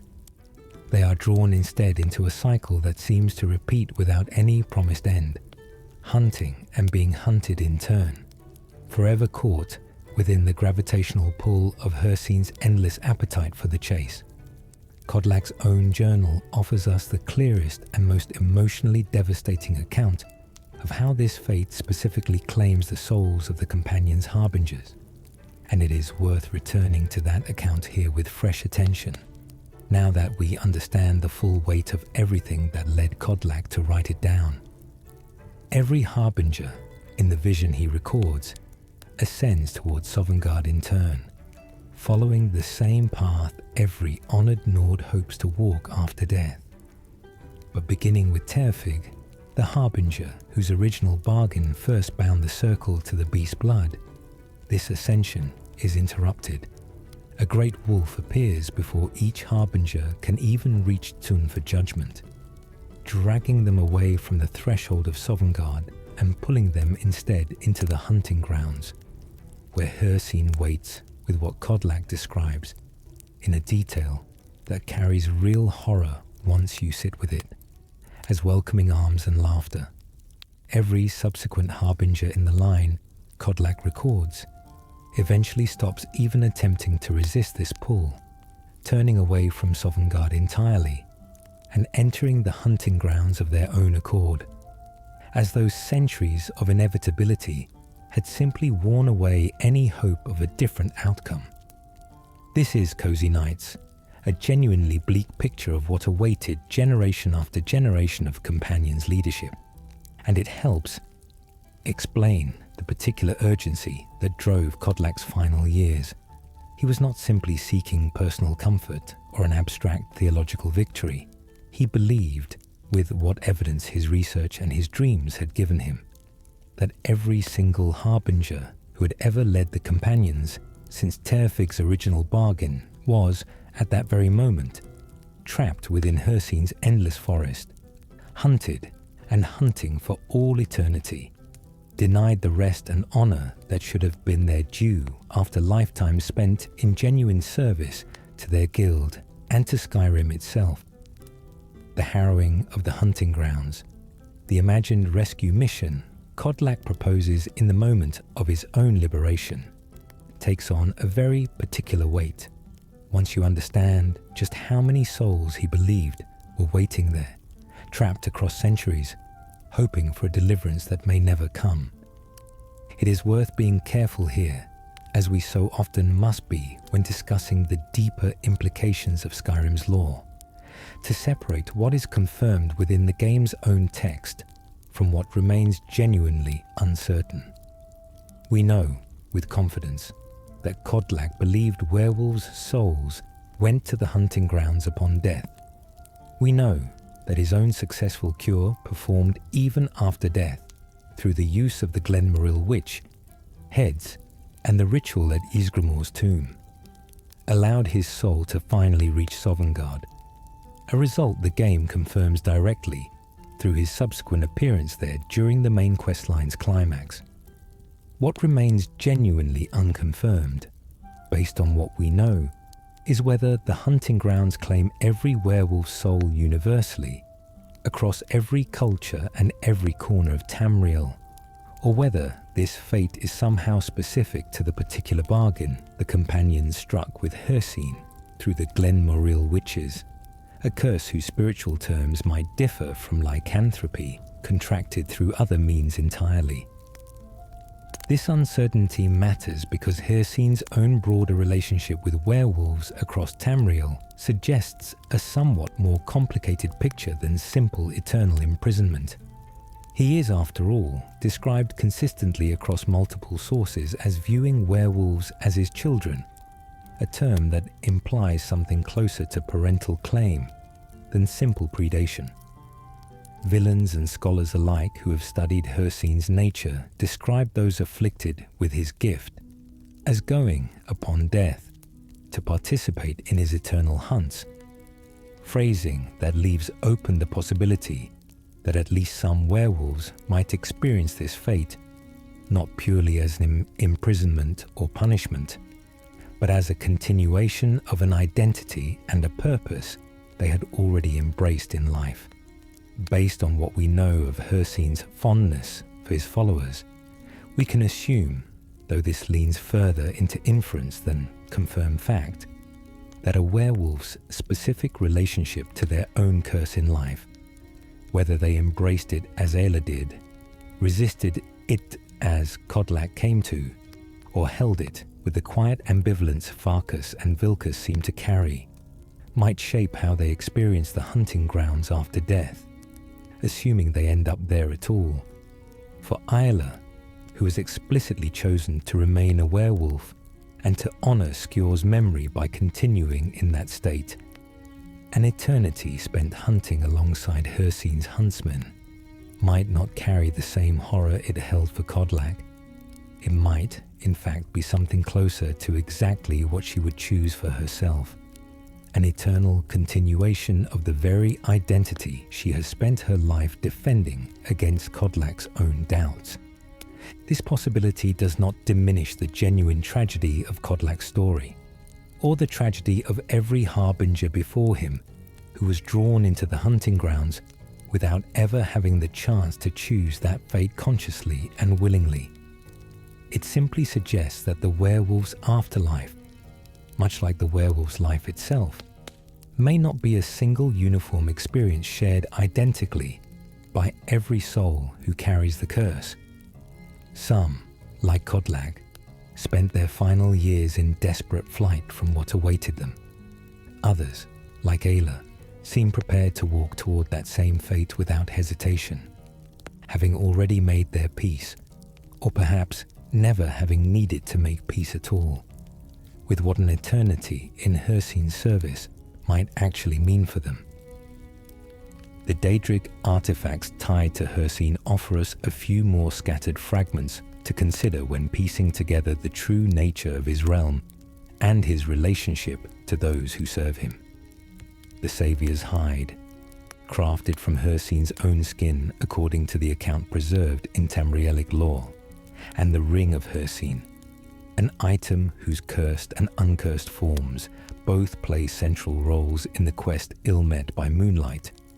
Both testify to a prince who is deeply, personally invested in the mortals who engage with his sphere, whether as werewolves, as hunters, or as both simultaneously. This is not a distant, uninvolved deity content to let his curse spread and multiply on its own momentum. Hircine appears directly in Skyrim's events, judges the conduct of those who participate in his hunts, and rewards or punishes based on how faithfully those mortals honor the particular values he holds sacred, chief among them his law of fair hunt, the insistence that prey must always be given a genuine chance to escape. It is this same Hircine, cunning, playful, dangerous, and startlingly present, that players encounter directly during the quest ill-met by moonlight, an experience that offers us one of the clearest and most personal windows anywhere in the game into how this Daedric prince actually thinks and behaves when he steps out of abstraction and into direct engagement with a mortal life. Let us turn to that story now, because it reveals something crucial about the price of defying Hircine's laws and the strange, complicated mercy he is capable of extending to those who impress him despite that defiance. Sinding and the Great Hunt. The quest begins not with any direct summons from Hircine himself, but with rumours circulating through the town of Falkreath, whispers of a savage murder that has shaken the small hold capital. A young girl named Lavinia, the only daughter of local farmers Mattis and Indara Karelia, has been killed, and her funeral, presided over by the town's priest of Arche, a man named Runil, can be witnessed firsthand by players who happen to walk through the town's graveyard at the right hour. The killer, it turns out, is already imprisoned within Falkreath's jail, a Nord warrior named Sinding, and it is through conversation with him, held behind the bars of his cell, that the true shape of this story begins to reveal itself. Sinding freely admits, once pressed, that he is a werewolf, and that his affliction lies at the heart of what happened to Lavinia. But his story carries a specific and important detail that distinguishes it from every other werewolf tale we have examined so far tonight. Sinding did not simply lose control in the ordinary, uncontrolled way that any werewolf might during an unplanned transformation. He had sought, in his own desperate way, to master his curse, to bring some measure of control to a condition that had clearly terrified and burdened him for some time. His method for achieving this was to steal a particular ring belonging to Hircine himself, believing that possessing this artifact might grant him some power over his own transformations. It was, in retrospect, an act of extraordinary hubris, attempting to seize control over a Daedric prince's own domain through theft, rather than through any bargain or earned favour. Hircine's response was swift and merciless. He cursed the ring Sinding had stolen, and rather than granting the control Sinding had hoped for, the cursed ring instead caused him to transform at entirely random and uncontrollable moments, stripping away whatever fragile mastery he might have believed himself close to achieving. It was during one of these random, forced transformations that Sinding, in his beast form, encountered little Lavinia, a child who, in his own devastated words, never stood a chance against what he had become in that moment. Sinding's plan, once he explains it to the player, reveals a man now desperate not for power, but for absolution. He has been searching, from within his cell, for some way to appease Hircine, to return the cursed ring, and beg forgiveness for what his theft ultimately caused. He speaks of a certain beast dwelling in the lands nearby, large and majestic, one that local legend claims Hircine himself will commune with whoever manages to slay it.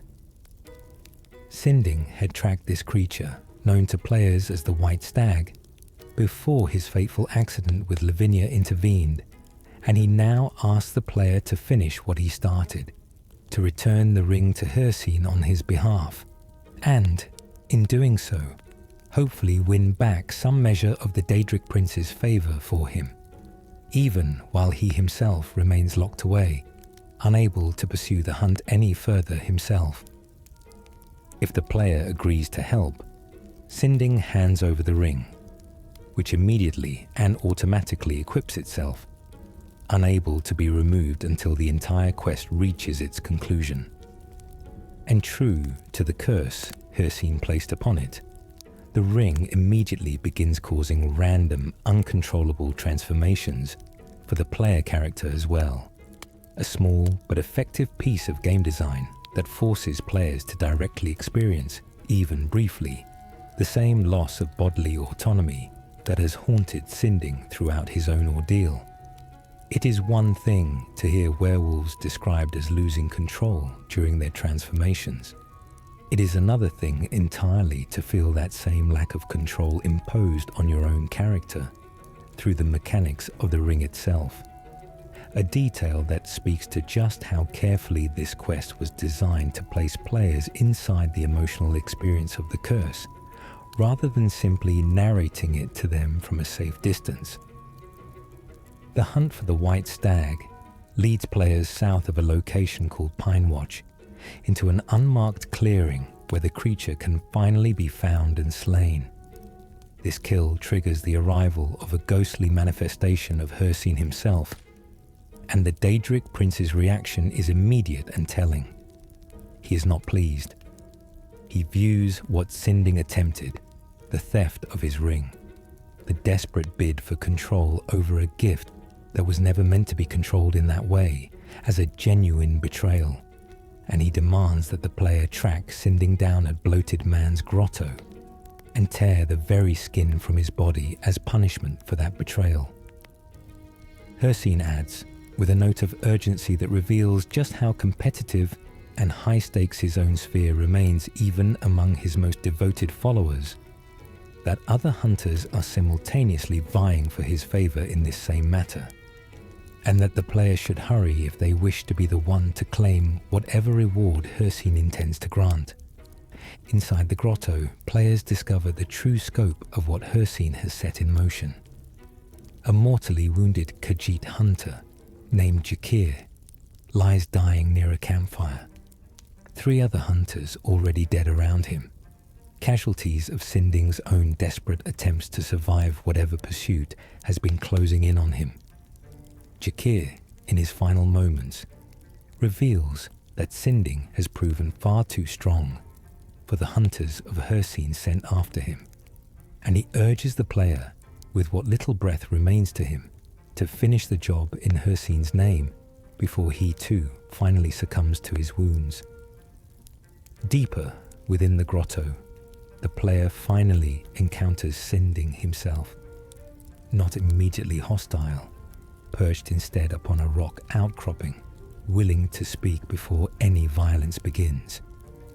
It is here that the quest offers its defining choice, and the way Hircine ultimately responds to that choice tells us more about his true character than perhaps anything else we have discussed tonight. Players can choose to side with Hircine's original demand, killing Sinding and tearing the skin from his body as instructed, an act that yields the Saviour's hide, that armor crafted, as we discussed earlier, from Hircine's own flesh. Or, in a genuine act of defiance against a Daedric Prince's direct order, players can instead choose to help Sinding fight off the remaining hunters still pursuing him within the grotto, protecting the very werewolf Hircine had demanded be killed. What happens next reveals something genuinely fascinating about Hircine's priorities. Should the player choose to help Sinding, defeating every remaining hunter sent to claim him, Sinding survives, and he thanks the player with what reads as genuine and desperate gratitude before the 2 of them make their way back out of the grotto. And it is at this point that Hircine appears once more, and rather than expressing the fury one might expect from a prince whose direct order has just been openly defied, he seems instead unexpectedly, almost delightedly pleased with the outcome, despite the fact that Sinding remains very much alive. In this branch of the quest, Hircine rewards the player not with the Saviour's hide, but with an uncursed version of the Ring of Hircine, freed from whatever malevolent enchantment had plagued it throughout Sinding's own ordeal, now offering unlimited transformations into beast form for any werewolf who wears it, rather than the single daily transformation the beast form power alone allows. This outcome deserves careful attention, cozy knights, because it circles us directly back to the law of fair hunt we discussed at the very beginning of tonight's journey. Hircine, it seems, was never truly interested in Sinding's death for its own sake. What genuinely offends him, based on his response to being defied on this specific point, is not disobedience itself, but a hunt without genuine stakes, without the possibility of an unexpected outcome. A player who simply follows his initial order and kills Sinding as instructed has, in a sense, given Hircine exactly what he asked for, but nothing more. A straightforward completion of a straightforward demand. A player who instead turns the situation on its head, who defends the very prey Hircine had marked for death, and manages to succeed against the hunters sent to claim him, has done something Hircine apparently finds far more interesting, has demonstrated precisely the kind of cunning, unpredictable defiance that the law of fair hunt seems designed to reward above simple, unquestioning obedience. It stands to reason, based on this outcome, that Hircine values the quality and unpredictability of the chase far more than he values his own authority being respected without challenge. A genuinely unusual set of priorities for a being as powerful as a Daedric prince, and one that helps explain why he has remained, across so many centuries and so many cultures, one of the more widely and genuinely admired figures among Tamriel's Daedra, despite governing a sphere built entirely around predation and mortal fear.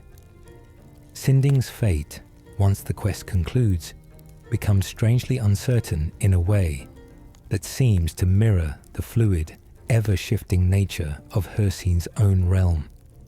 Players who choose to spare him may, on subsequent visits to the grotto or the surrounding wilderness, encounter what appears to be Sinding still very much alive, wandering the grotto or even the areas around Riverwood and Helgen in his werewolf form. A detail that has led to considerable debate among those who study these things closely, since the game's own narrative structure never fully clarifies whether Sinding has simply continued living free of any further consequence, or whether something stranger, something closer to Hircine's own timeless, cyclical nature, has begun to touch his story as well.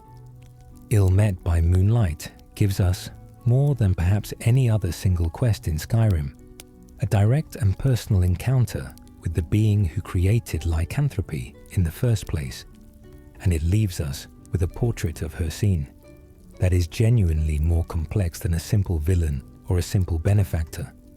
He is a prince who curses those who defy him, who demands blood and skin as tribute, and who nonetheless seems to hold something close to genuine respect for those who prove clever enough, brave enough, or simply lucky enough to turn his own games back against him. Every werewolf we have discussed tonight, whether they realize it consciously or not, exists in some relationship to this same complicated, dangerous, and strangely honorable figure, and understanding him fully helps us understand, in turn, just how difficult it truly is for any werewolf to walk away from his gift entirely. Which brings us finally to the question of the cure itself, and the specific and considerable costs that walking away from Hircine's gift has always demanded of those brave or desperate enough to attempt it. The cure and its true cost. We have already traced the mechanics of the cure through Kodlak's own story, the journey to Isgramor's tomb, the confrontation with the wolf spirit, the flame of the harbinger burning at the heart of that ancient burial chamber.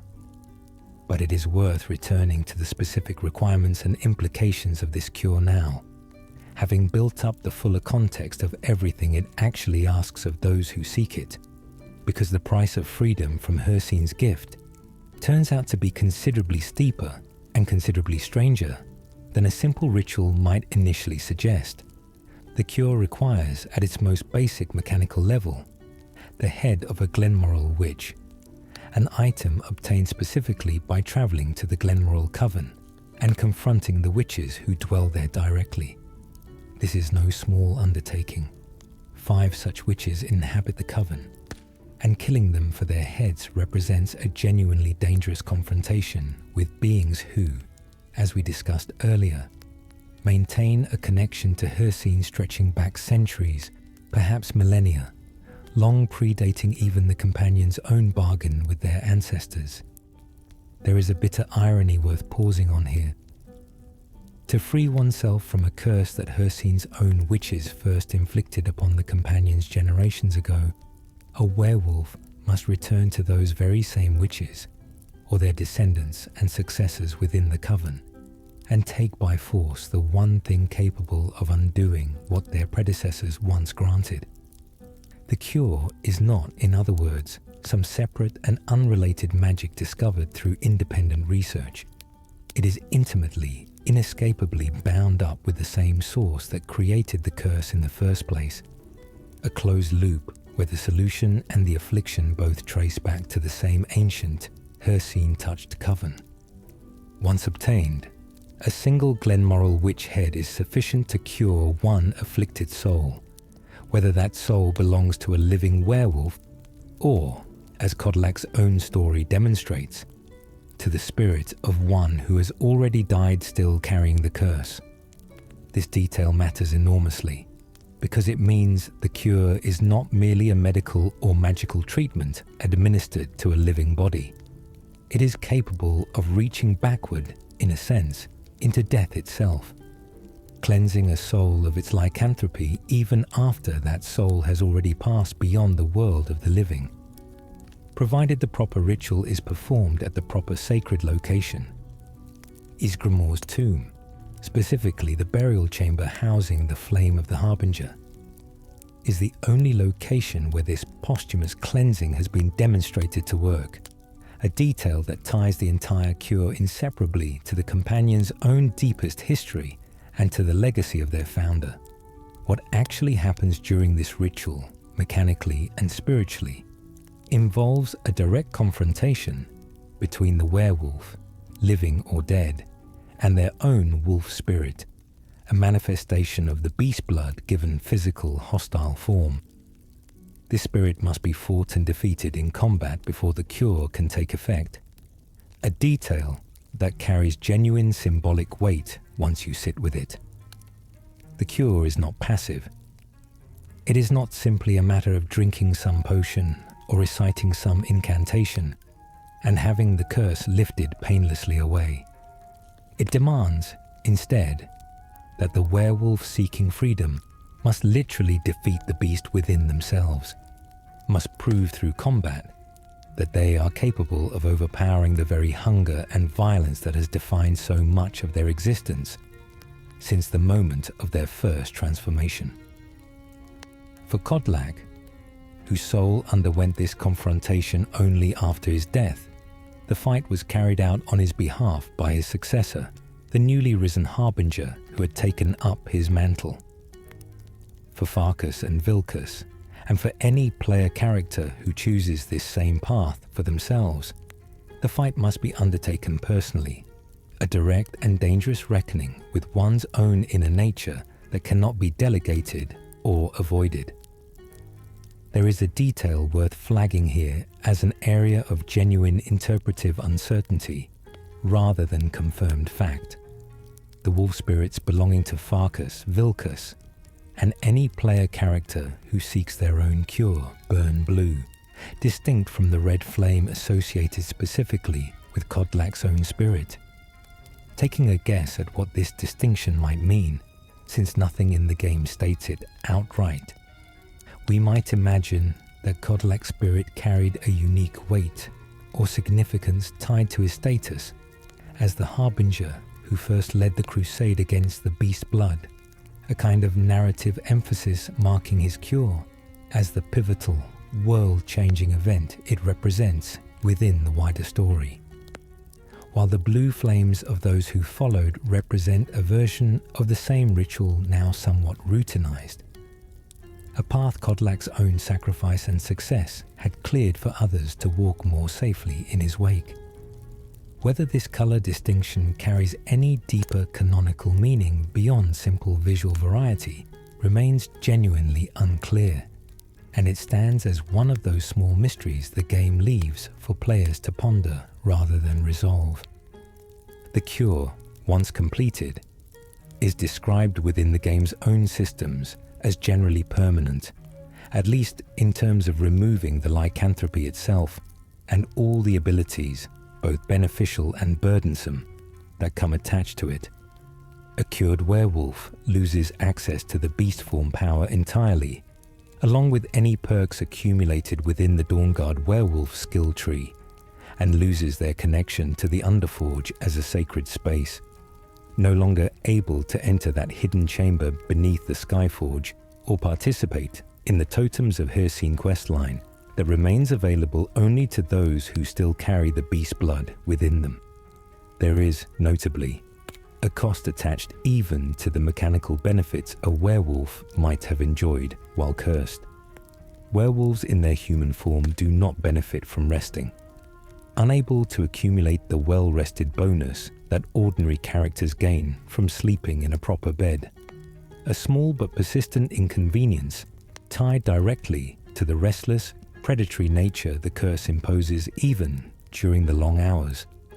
A werewolf spends walking through the world in human shape. Curing oneself restores this ability to rest properly, a detail that, taken symbolically, suggests something true about the deeper cost of carrying the beast blood across a lifetime. It does not merely grant power during transformation. It steals something from the werewolf's ordinary human existence as well, denying them even the basic comfort of restful sleep, for as long as the curse remains active within them. Interestingly, and this speaks to the game's own willingness to treat the choice between curse and cure as a genuinely reversible one, rather than an irreversible fork in the road. The Dawnguard expansion introduces a mechanism by which a cured werewolf can seek out Aela the Huntress and ask to have their lycanthropy restored, effectively re-gifting themselves the very curse they had once fought so hard to escape.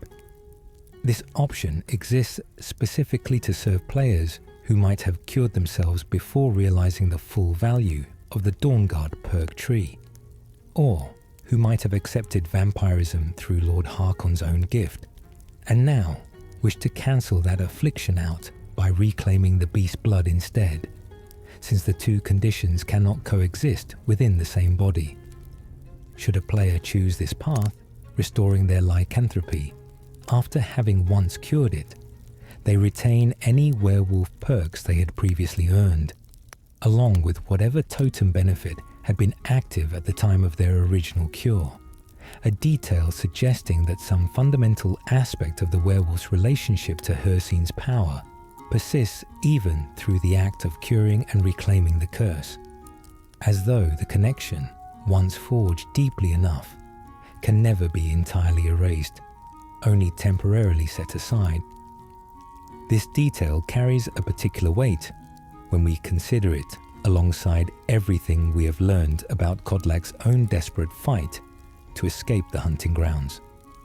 If the connection to Hircine's power can be so readily restored, even after a soul has seemingly severed itself completely through the same ritual that freed Kodlak's own spirit, it raises an uncomfortable question about just how permanent and complete that original cure truly was, even for Kodlak himself.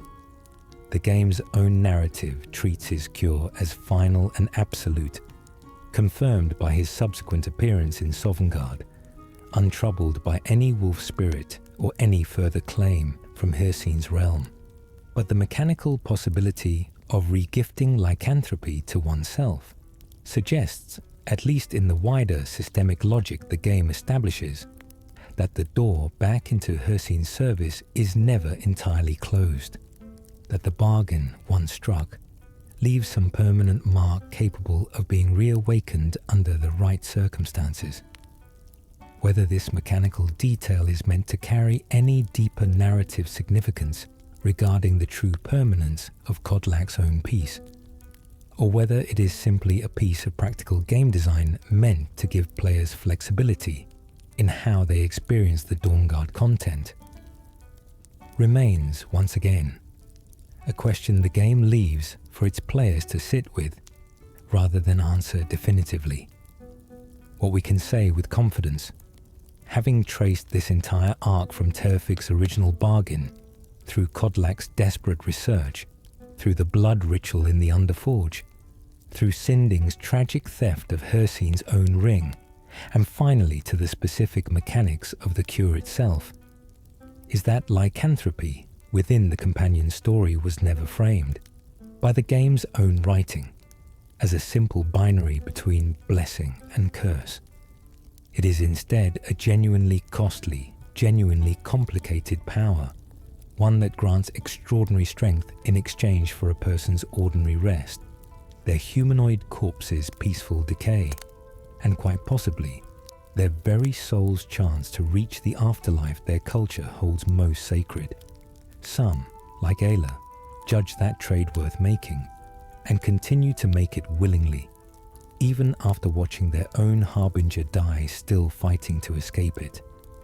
Others, like Kodlak, and eventually Farkas and Vilkas following his example, come to judge the price too steep and walk away from the beast blood the moment a path to freedom finally opens before them. Before we close tonight's journey, Cozy Nights, it is worth gathering together the remaining scattered fragments of werewolf lore found throughout Skyrim and its expansions, the details that do not fit neatly into any single character's story, but that add texture and depth to everything we have already discussed. Let us turn now to those final pieces of the puzzle. Scattered traces of the old curse.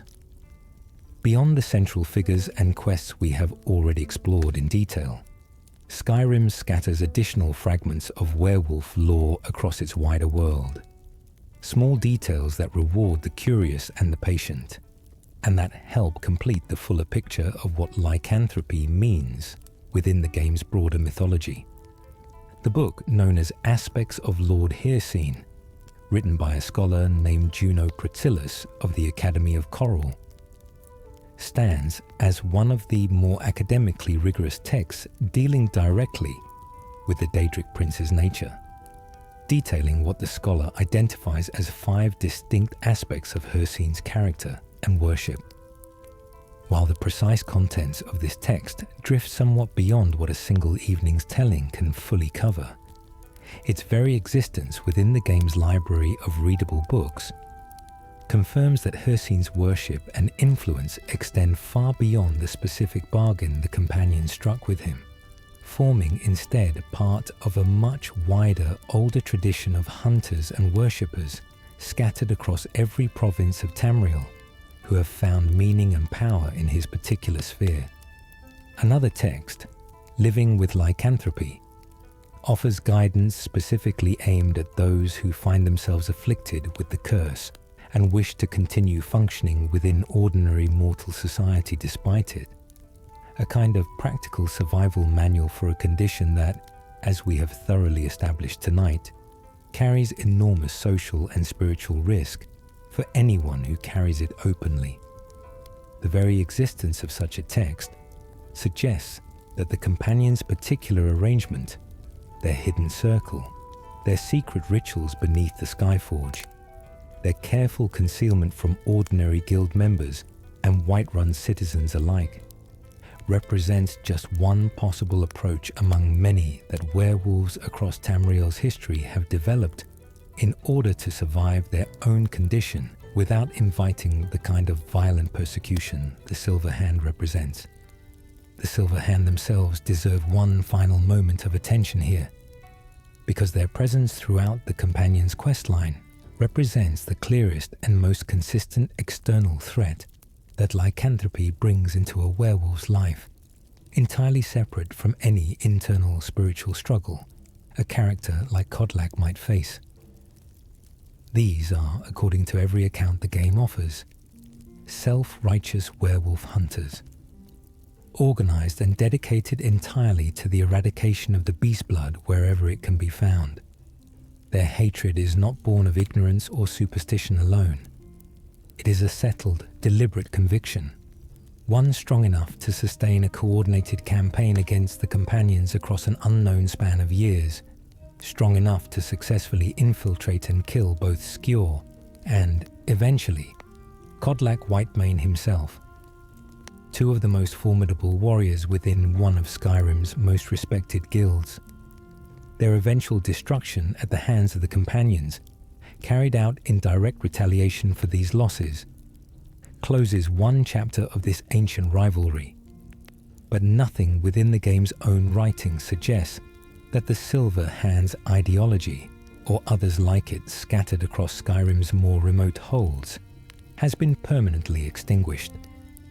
It seems reasonable to infer, given how deeply rooted this conflict is in centuries of accumulated grievance on both sides, that new hunters, new true believers convinced of the righteousness of purging the beast blood from Skyrim's soil, might yet rise again to take up the fight the original Silver Hand once carried, though this remains an educated guess about the future of the setting rather than anything the game confirms.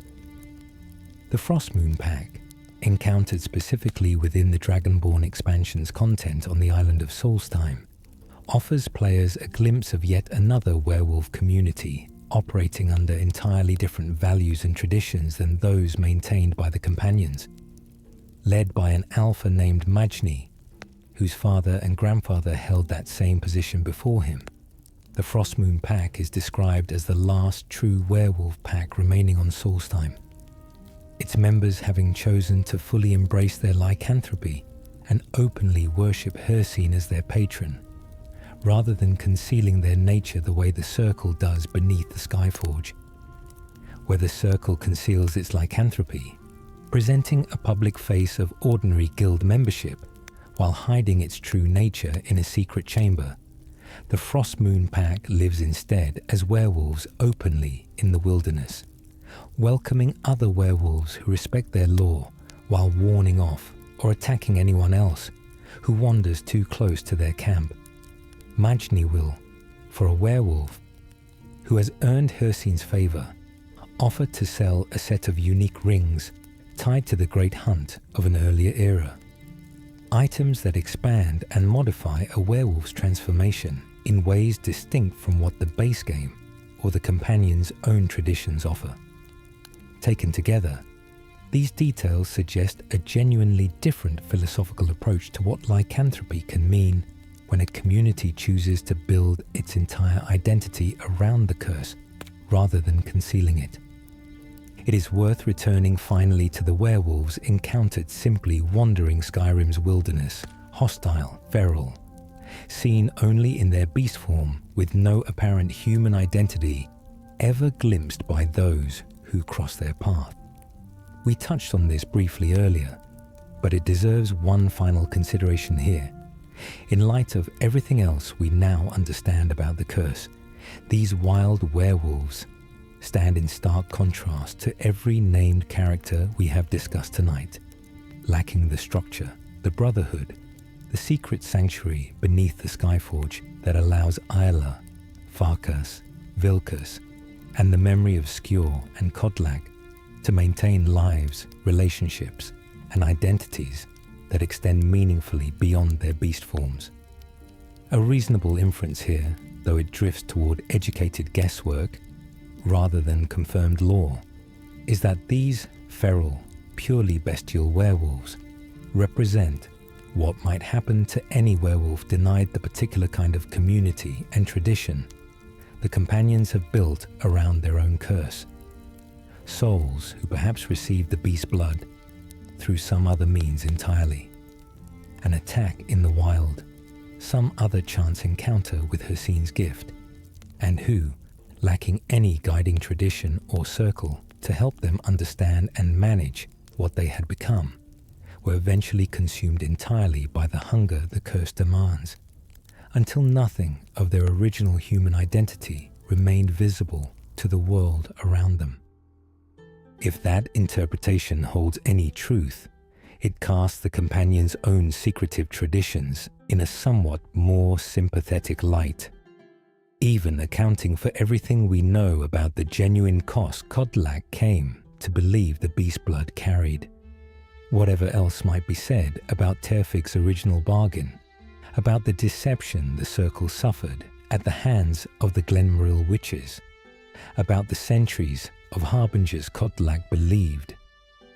To be trapped within Hircine's endless forest, the structure the Companions built around their curse, the underforge, the shared secrecy, the careful passing down of tradition from forebear to initiate, has at least allowed generation after generation of Circle members to remain, in some essential sense, themselves, warriors first, werewolves second, rather than being consumed entirely by the beast, the way those feral, wandering creatures scattered across Skyrim's wilderness clearly have been.